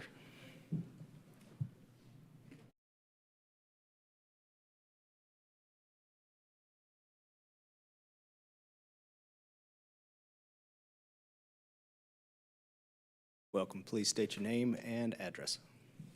Hey there, Mr. Mayor. My name is Patrick Holmes. I was a resident at 315 Henry Forest Circle. I am one of the victims also of Mr. Latimer Lerner. He kicked in the door pretending he was a police officer and actually threatened my family. And like my family had been assaulted and attacked, and we have well over 20 police reports of where there's nothing that was done about it. Now we have recently lost our place to live. I have my 2-year-old daughter, my girlfriend Leah, right here with me. And it's kind of questionable about what's going on involved with the situation. Because that I was the one involved with the same situation, because like when code enforcement came to the house, they started targeting me. I walked code enforcement through the house and showed them what's going on with everybody living in circumstances. That house is one of the greatest eyesores in your city of Roswell. It's not the only one. 430 Liberty Trace is also the second one, owned by Mr. Lerner. And quite certain that code enforcement is very, very fully aware of it, but they're not doing anything about it, neither is law enforcement doing anything about it. And I really feel that y'all really should at least open your eyes to see what's going on there in that facility. Because it's like, I would hate for another family to go through the same situation that I've been through, because I've only been here for a year, and I really don't feel welcome in your county. And it's like, we came from the state of Florida, and it makes me feel like we might as well just go back home. Like there's no reason for us to be here. I came here to better my life, not make it worse. I had to go to court involved with this gentleman for that situation of him kicking in the door. And I don't really necessarily know what more else to say, but mainly, just if y'all can, please look into the situation and please help out that situation involving with that man. Because that man he's gonna kill somebody one day. So, did you leave your card in the box right there? Certainly. And the white piece of paper that you have there, would you hand that to Katrina if you wouldn't mind? Okay.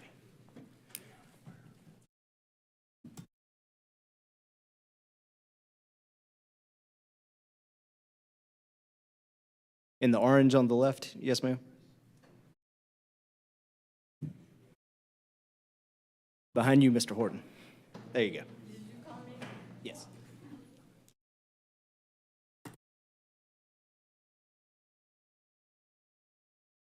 My name is Pat Miller, and I live at 13040 King Road in Roswell.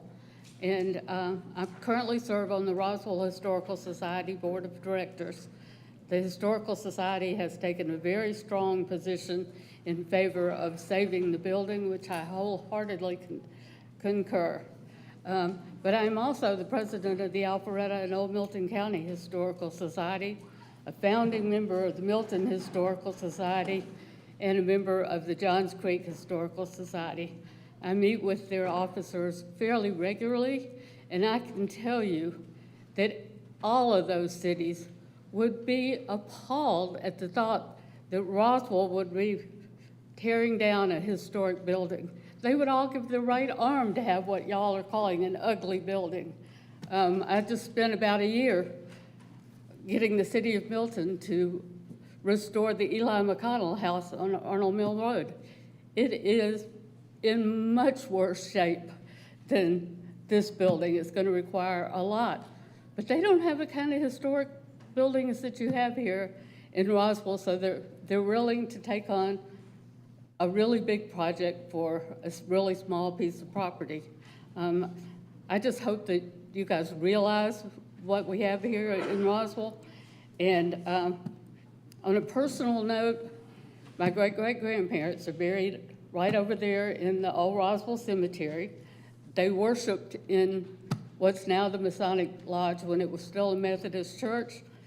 From time to time when I visit the cemetery, we find Santeria candles.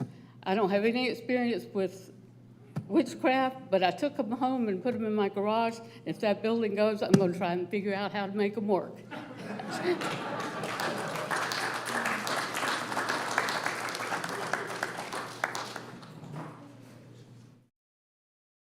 Working our way back around here. Yes, ma'am.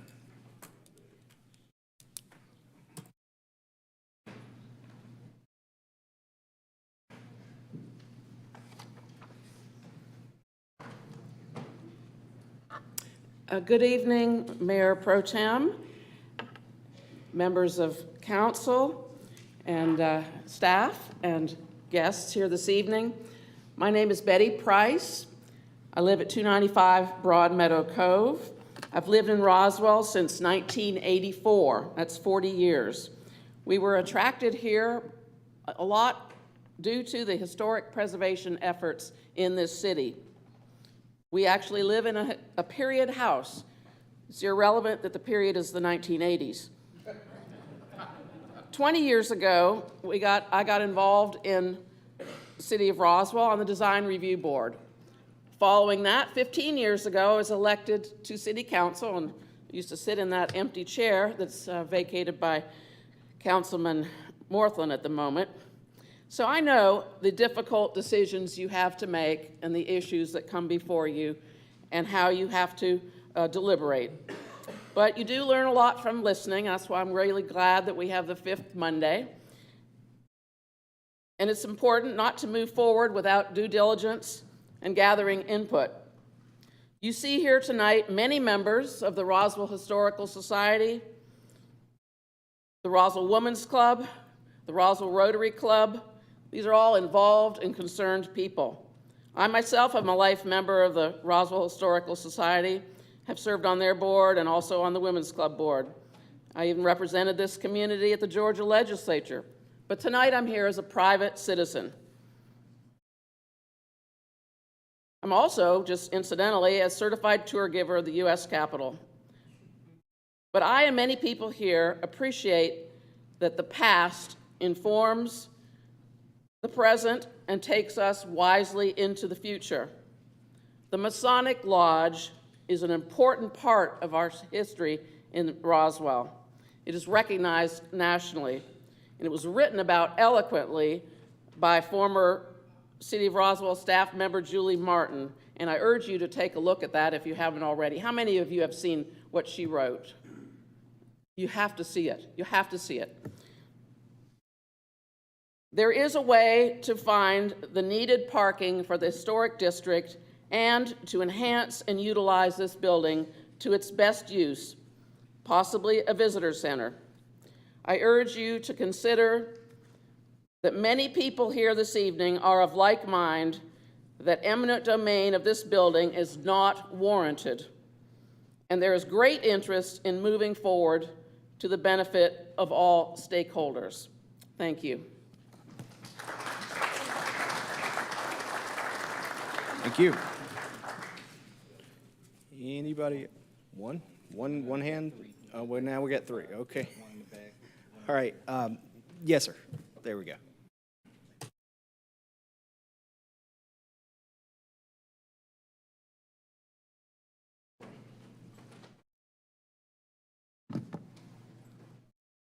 Hi, my name is Raymond Peabody. I'm a resident of 520 Watergate Court here in Roswell.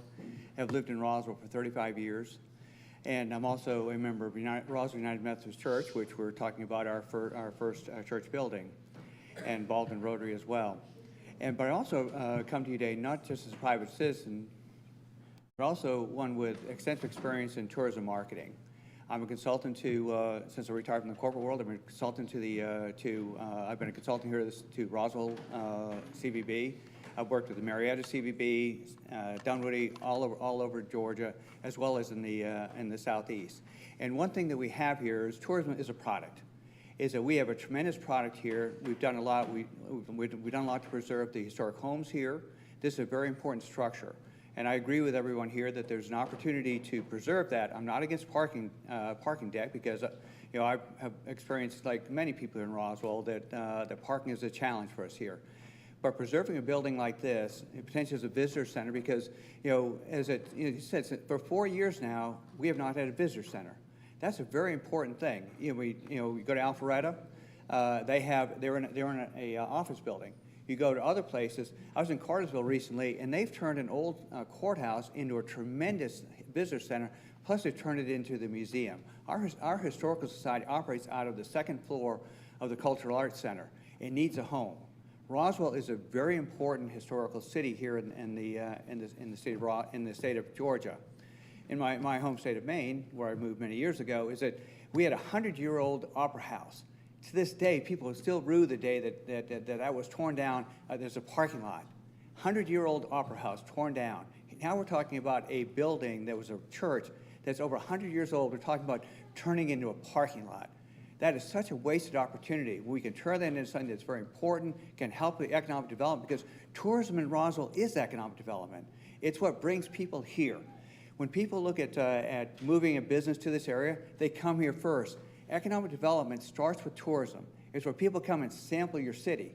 If they look at your city and say, boy, what an exciting place to live. We have the river, we have these historic homes, we have this historic building. There's so much here, it doesn't make sense to take away from that. I really encourage you, again, parking deck's a great idea. Tearing down this building is a bad idea. Thank you.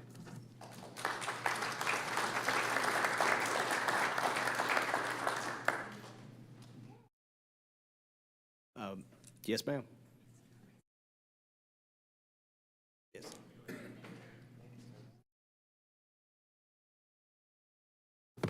Good evening, Mayor Pro Tem and City Council members, City Administrator. My name is Jordana Arias, and I'm the legislative boss of Adams with Fulton County Government. And basically, in my role, I analyze legislation, draft legislation. Excuse me, are resident of Roswell?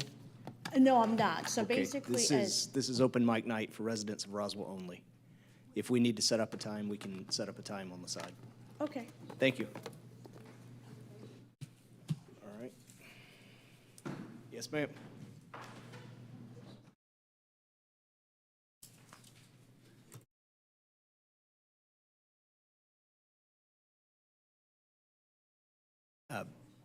We'll get you a second, I'm sorry. Ready. My name is Judy Meir. I live at 10850 Shagbark Trail here in Roswell. And good evening to all of you, Mayor Pro Tem and City Council people. I know that it is not an easy job.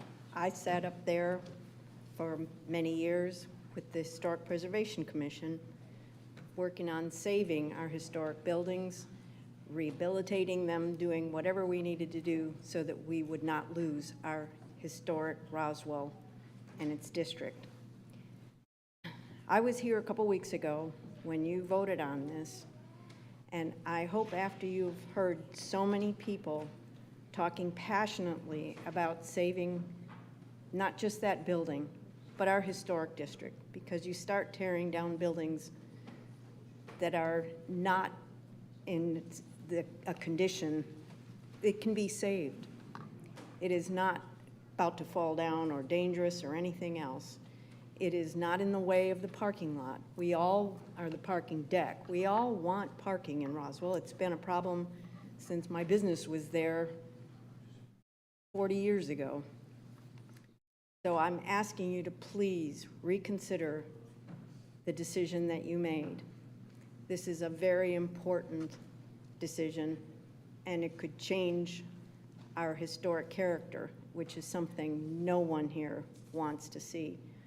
I've been here 43 years, but there are people who have been here all their lives and are related to people that were involved with that church, with the building of Roswell as we saved a lot of historic homes and churches and businesses. And please, please, do the right thing and save that building. And in no way am I advocating for not having a parking deck, because it's hard to even go to dinner sometimes on Canton Street because you can't find a place to park. So thank you very much.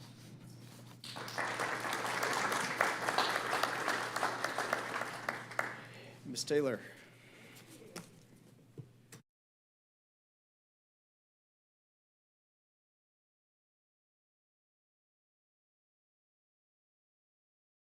Good evening.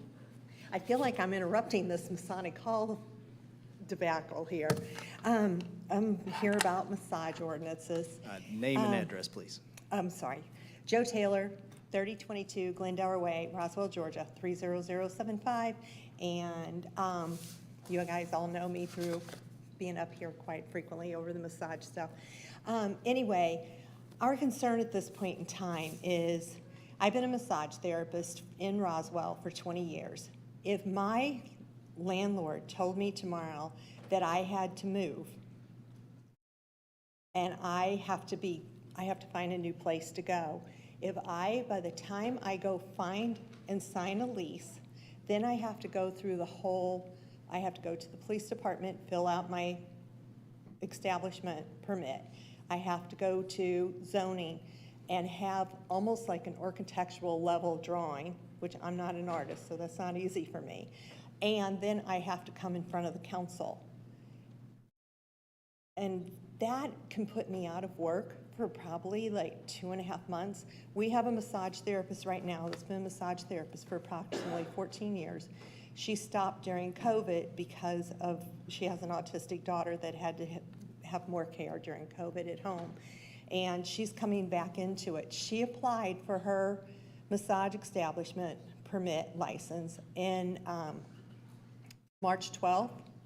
She doesn't go before the city council until May 28th. That is what, 2.5 months? You put me out of work for 2.5 months, you're gonna put me into a dire financial state. I see 4 to 5 clients a day. I can't do out calls. I'll be 70 years old in August. I'm not carrying a table around to people's houses. I see 4 to 5 clients a day, 90-minute massages. I am booked out I'm almost booked out through September right now. You will kill my business. What am I gonna do with those clients? If you come to me, how are you gonna get your massages now? You're gonna wait for me for 2.5 months? I have clients that come to me every 2 weeks. They are my established clients. I've been seeing the same clients, some of them for 20 years. We need to look at this. What I'm asking for is a temporary permit that we are licensed by the state. If we are in good standing, I have had my place to flood twice.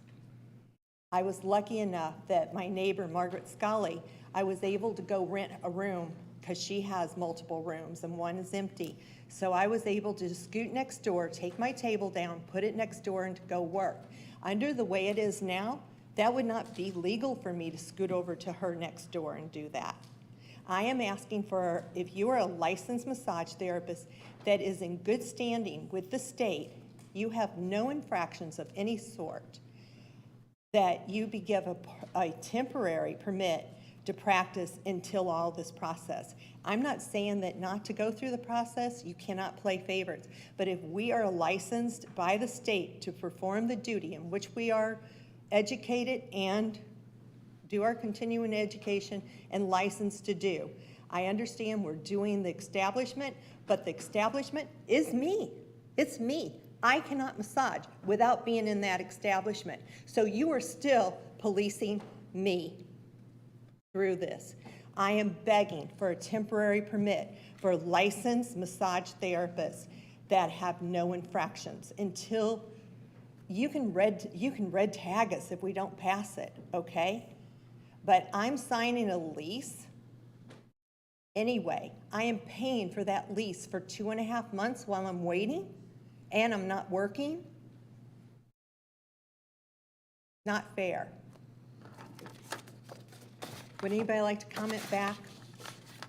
Because I really need your help. I'm pleading for your help. This scares the bejeebers out of me that I'm going to be, if I have to move, that I'm going to be out of work.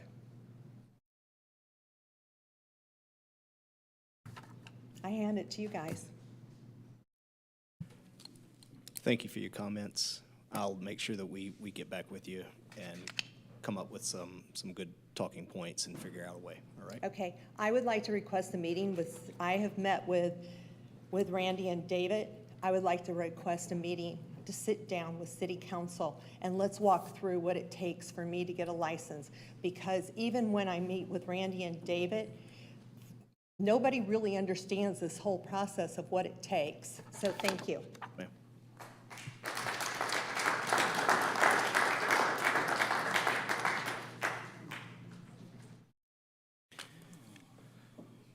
So at this time, I'm going to ask for anybody for a minute that is asking or wants to comment on things not related to the Masonic Temple and the Alpharetta Street scenario. Yes, ma'am.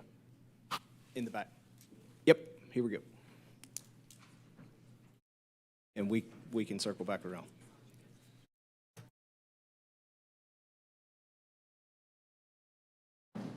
Hi, my name's Jane Walsh. I sublease from someone. I'm Jane Walsh at 53 Fowler Avenue, Roswell, and I'm a massage therapist, and of course I certainly agree with the Joe. And I sublease from a licensed massage therapist. I am a licensed massage therapist. I find that in order for us to stay afloat, pay our rent, pay our expenses, and we need someone else in our office, and we cannot get somebody in our office if they have to pay us rent, pay their expenses, and wait and not work. So I'm letting you know that it affects not only the person that is being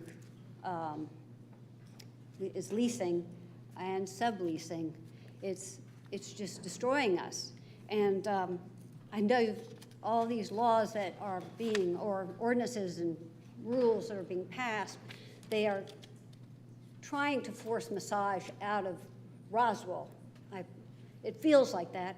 And it's kind of reminiscent of laws that were made way in the past during the Masonic Temple era that kept African Americans from being employed and having jobs.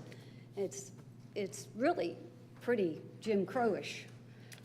So I just wanted to let you know that as massage therapists that are licensed and we're considered medical professionals in the state of Georgia, this is really terrible. So I do appreciate you meeting with massage therapists to find a way to keep us working and not waiting to work.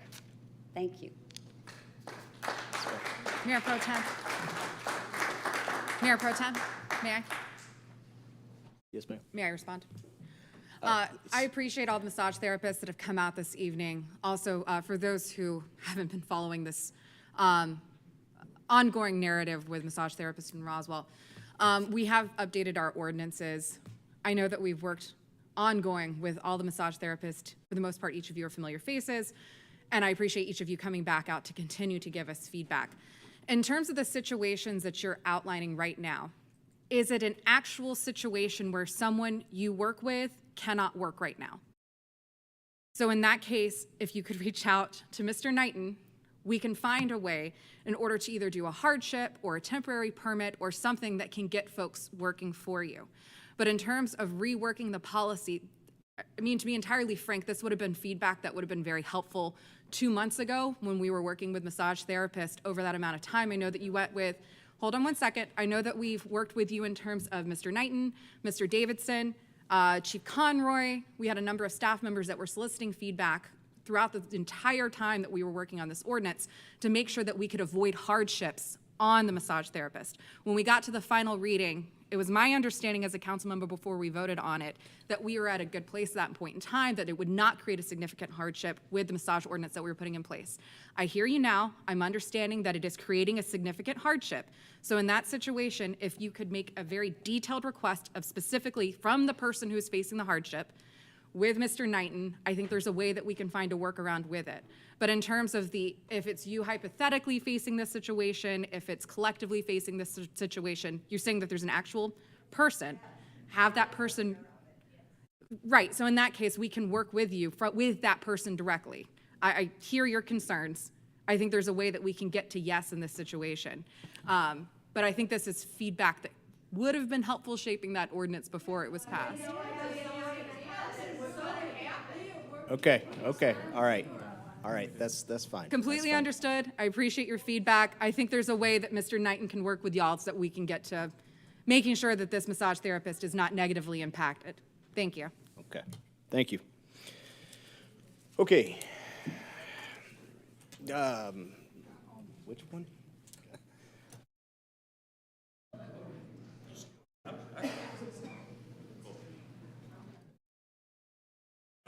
Hello, everyone. Judson McClure. Good evening. Windcrest Court, so that is on the east side. Slight change of topic, but still kind of related to wasting money. I'd like to address the proposed USL soccer stadium, and I'll keep it really brief because it's kind of late and I'm starving. Given that the USL has a history of teams folding, what is the plan for the stadium if and when the team folds?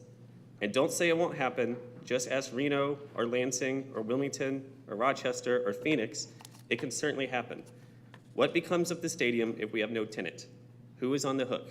Can anyone address that tonight?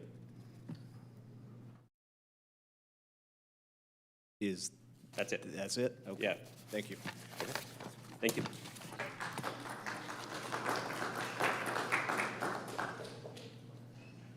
Okay, yes, sir.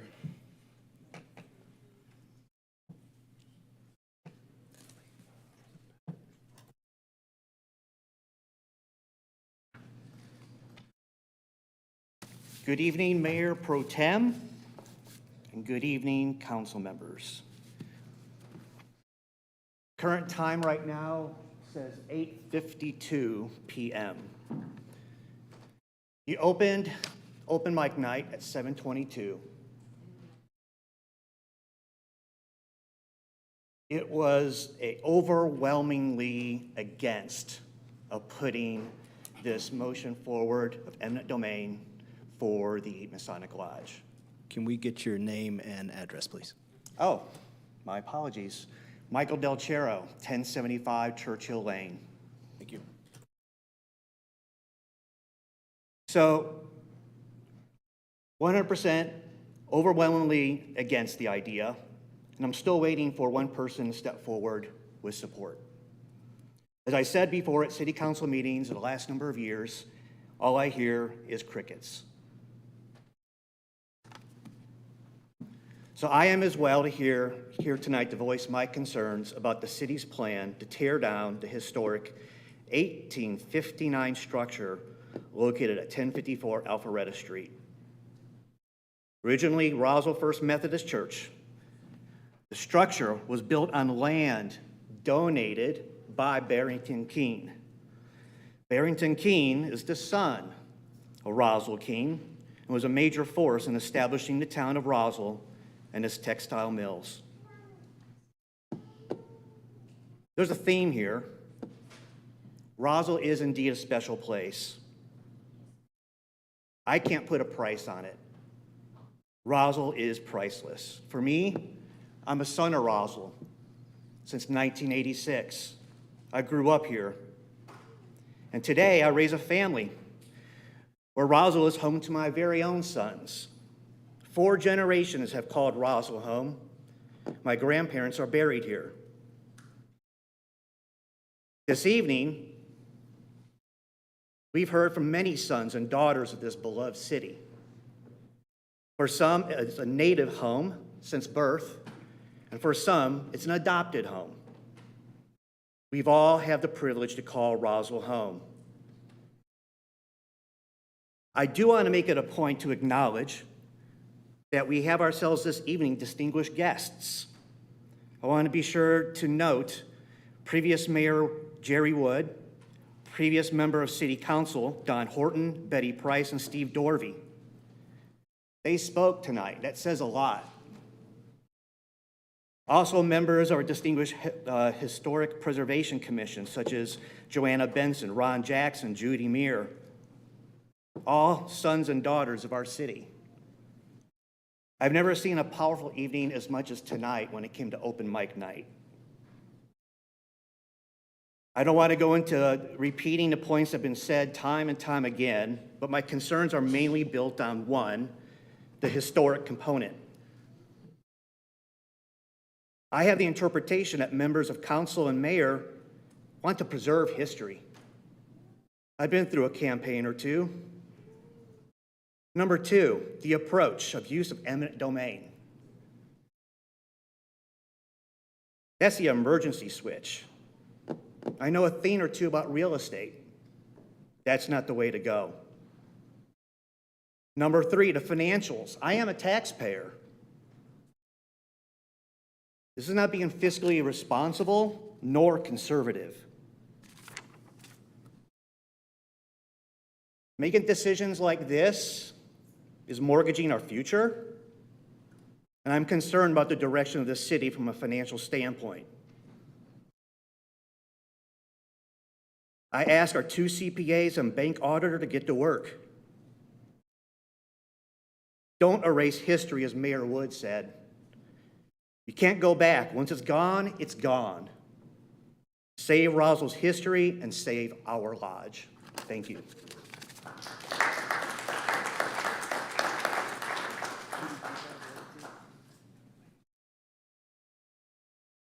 The yellow?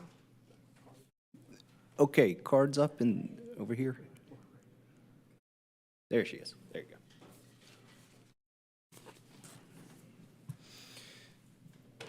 Thank you for your patience.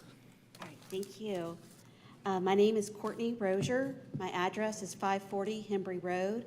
I've been a resident of Roswell since 1998. I wanted to make my opinion known on a couple of topics and ask a couple of questions. First, in regards to the recent announcement regarding the USL team, I just wanted to let you know my opinion and where I stand on it.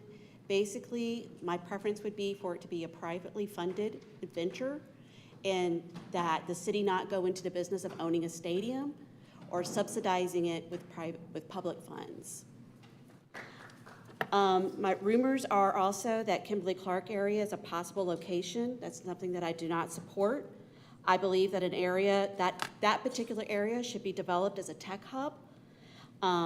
There's been recent reports that, let's say for semiconductors, that there's a goal for America to have 50% of its semiconductors produced here in America, whereas now it's only 10%. So with the consultants that we are contracting with, it seems to me that that is perhaps an area that they could be looking into to recruit that type of significant investment into our economy here in Roswell, which will bring high-paying jobs. I believe they would be, the tech field would bring more higher-paying jobs than the entertainment district that is currently being discussed.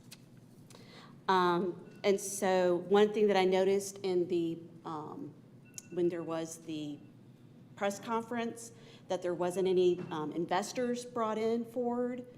And so one of the questions that I have is, what are the payment and funding options that are currently being discussed for the stadium? Secondly, I wanted to touch on history and historic investment in the city of Roswell. One thing is where I realize I've seen a lot on Facebook, and then this evening's discussion points and speakers being in favor of the Masonic Lodge. I'm really not in favor or against the Masonic Lodge. You know, I leave it to you as our representatives to make the decisions and to listen to the people who have come here tonight and who are, I'm sure, blowing up your email boxes with their opinions on the subject. But one thing that in regards to historic investment that I wanted to ask the City Council and the administration is to please not forget Doc's Cafe.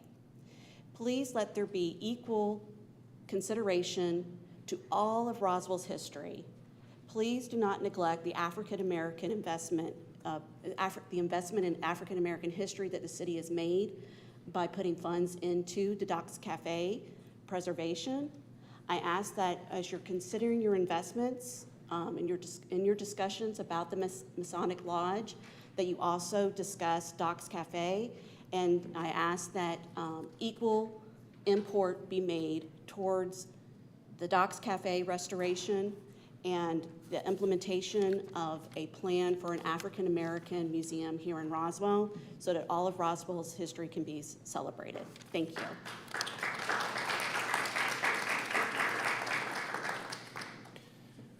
Okay, hand in the air. Yep, here we go.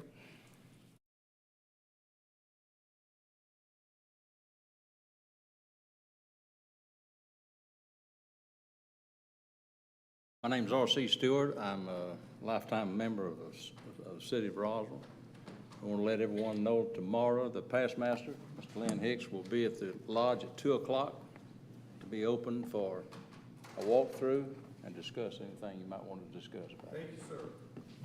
Thanks, R.C. 2 o'clock tomorrow. Thank you, sir. I'll be there.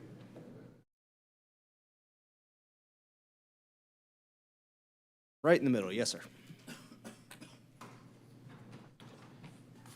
Hi, I'm Kevin Caldwell from 1135 Allenbrook Lane, Roswellian for 33 years and operated Caldwell Tree Care for most of that time. I served in this setting for about 8.5 years at the pleasure of Mayor and Council. And just want to thank you guys for your service. Not a very high-paying job, not a lot of reward, but thank you for your service. It's my belief that this project and its exploration has good intent. However, the destruction of the historic building is just simply wrong. I do find the building not to be very attractive in the moment. However, clearly it could be restored to a beautifully historically correct building.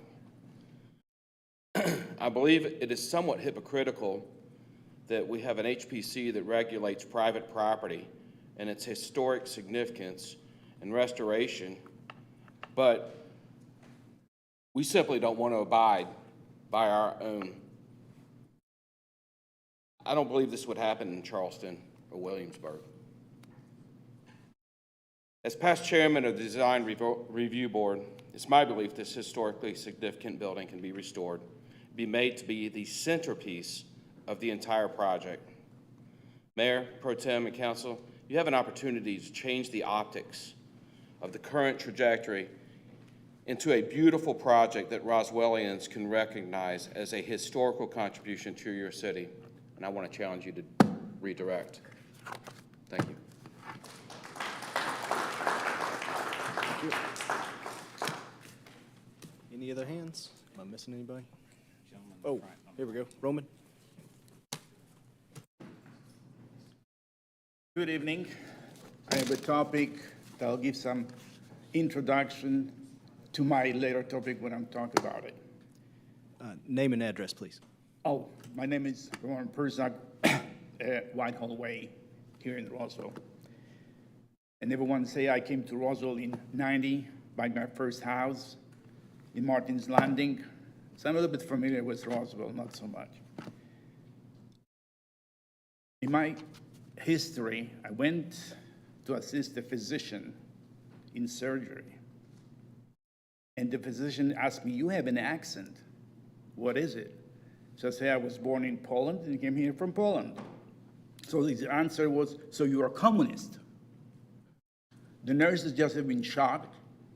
I said, "I'm not communist. I came here, I'm American citizen." "Oh, so your parents have been communist?" And this was the story. He was excused by the hospital within a month. We have election several months ago. Some of you have been elected here. But there was a guy, his name is Jeff Bridges. And like every one of you put words or something like that about the other one, which is pretty common in election period. But he put on a social media stuff that I was in shock. Maybe I'm a little bit sensitive because of what's happened to me, but he put on social media, if you sympathize with Hamas, you vote maybe aligned with view of Sarah, and I put father's name because he put the father's name with Arabic origin, which is our Arabic origin, and he said that this is to support Hamas because his name, it's not America, it's not Smith, it's not nothing. And it was, for me, it was shocking, and you know what Hamas did. And he continued indicating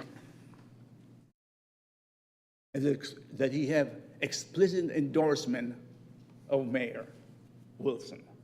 I don't believe that the mayor support Hamas.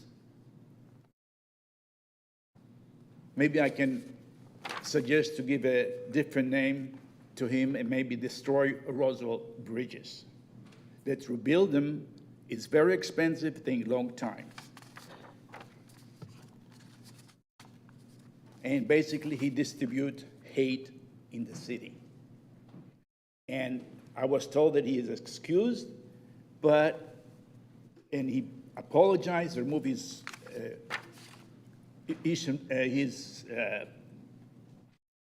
comment on the media. I took everything and put it on an email, and this is my topic, email to everyone, to administrative council members, to the president of Roswell Rotary, and I have the error probably on the email, so one of you said you can send one email and every one of you will receive it. I sent the email, and this one I received. You are blocked. Who blocked me? It doesn't matter. I'm computer expert when I was young, 50 years ago, and I know that I can look in the computer for codes, and the codes explain who did it, or how we did it, when it was done. So it was not computer random. So I intervened, and someone unblocked me. And my email is everywhere, with administrator, with other departments behind the communication. So my email is legit, I think. And suddenly blocked me because I put the concern what's happening here during election. I ask please, in the email, please confirm receiving this email. Some of you didn't respond. What I asked, and someone, thank you very much, who responded, I asked just confirm, so you can say thank you, received, and nothing else. Okay, thank you. Just a second. So this is why you, if you don't like the subject, why you blocking? Why you cannot respond to email? You asking here, write your email. Roman, thank you for your what? time. Thank you for your comments. I hope you learn something and behave and answer emails to somebody else before. Thank you. Thank you. We're gonna let that go.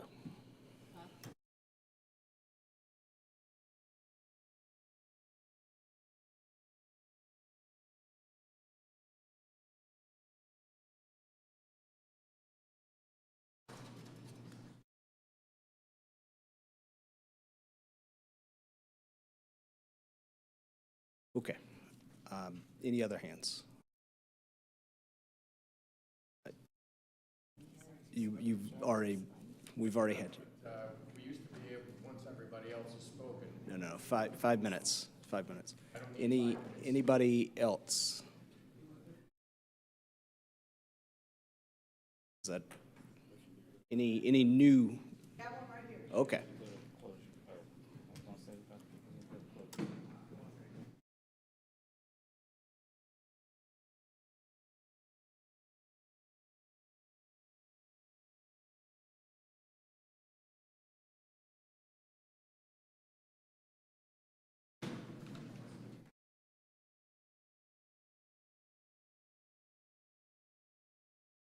I'm sorry, I have really bad anxiety. I hate talking in front of people. So name and address, please. Malia Bridges, 315 Henry Forest Circle, Roswell, Georgia. Thank you. What are you doing? I just wanted to say is that we are real life victims and that we need help. I've been attacked outside my home that I resided at. And it was just me and my daughter when the door got kicked in.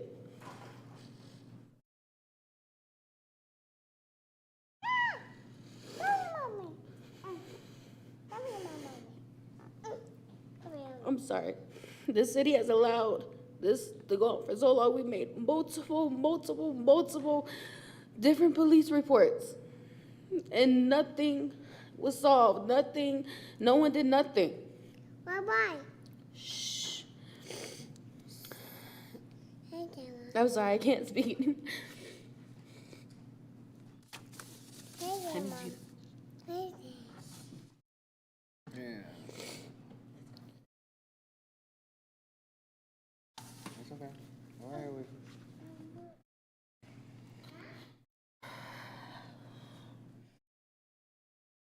That's all I have to say, really.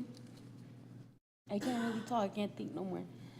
You know, so there will be some recordings I would at least like to submit to y'all for.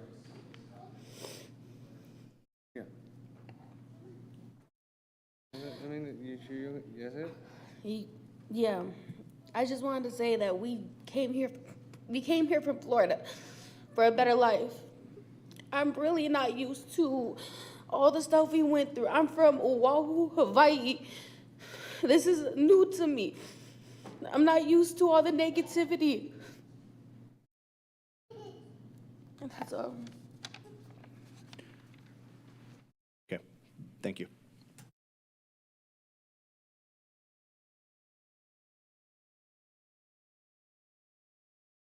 Good. Yes, sir. One last hand in there from what I saw. Yo. Katrina's got all of their information. Oh, there you go. My Yes, sir. name is David Hicks, and I've lived in Roswell since 1936. And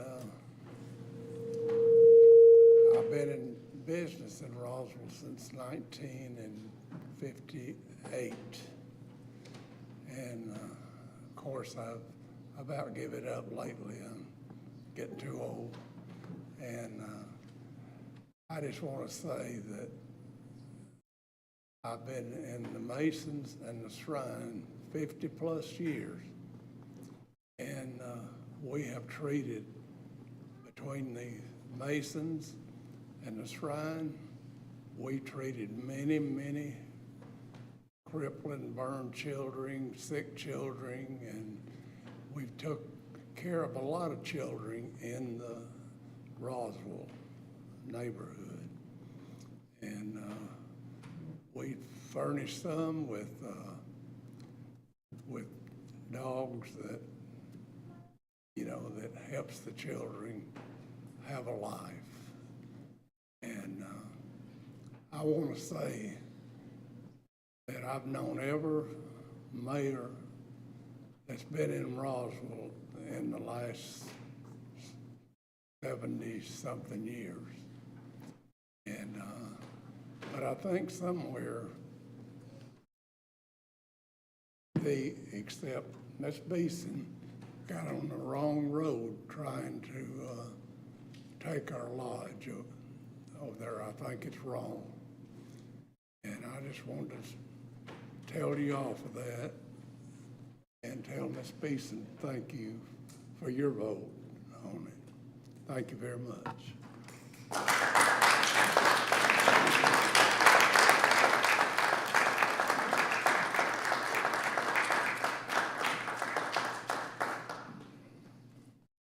Not seeing any more?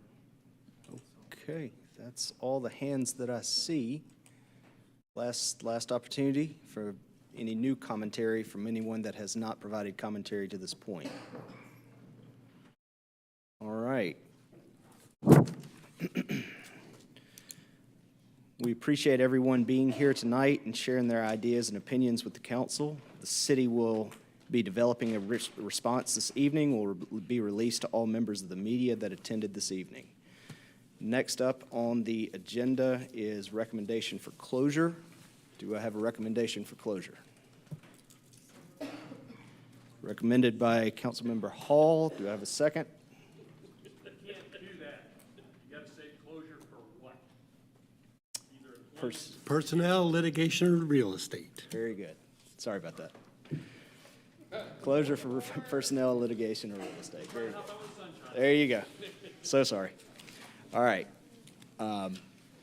Motion by Councilmember Hall for closure, second by Councilmember Johnson. All those in favor? Okay, motion passes unanimously. Thank you to everyone. This meeting is adjourned.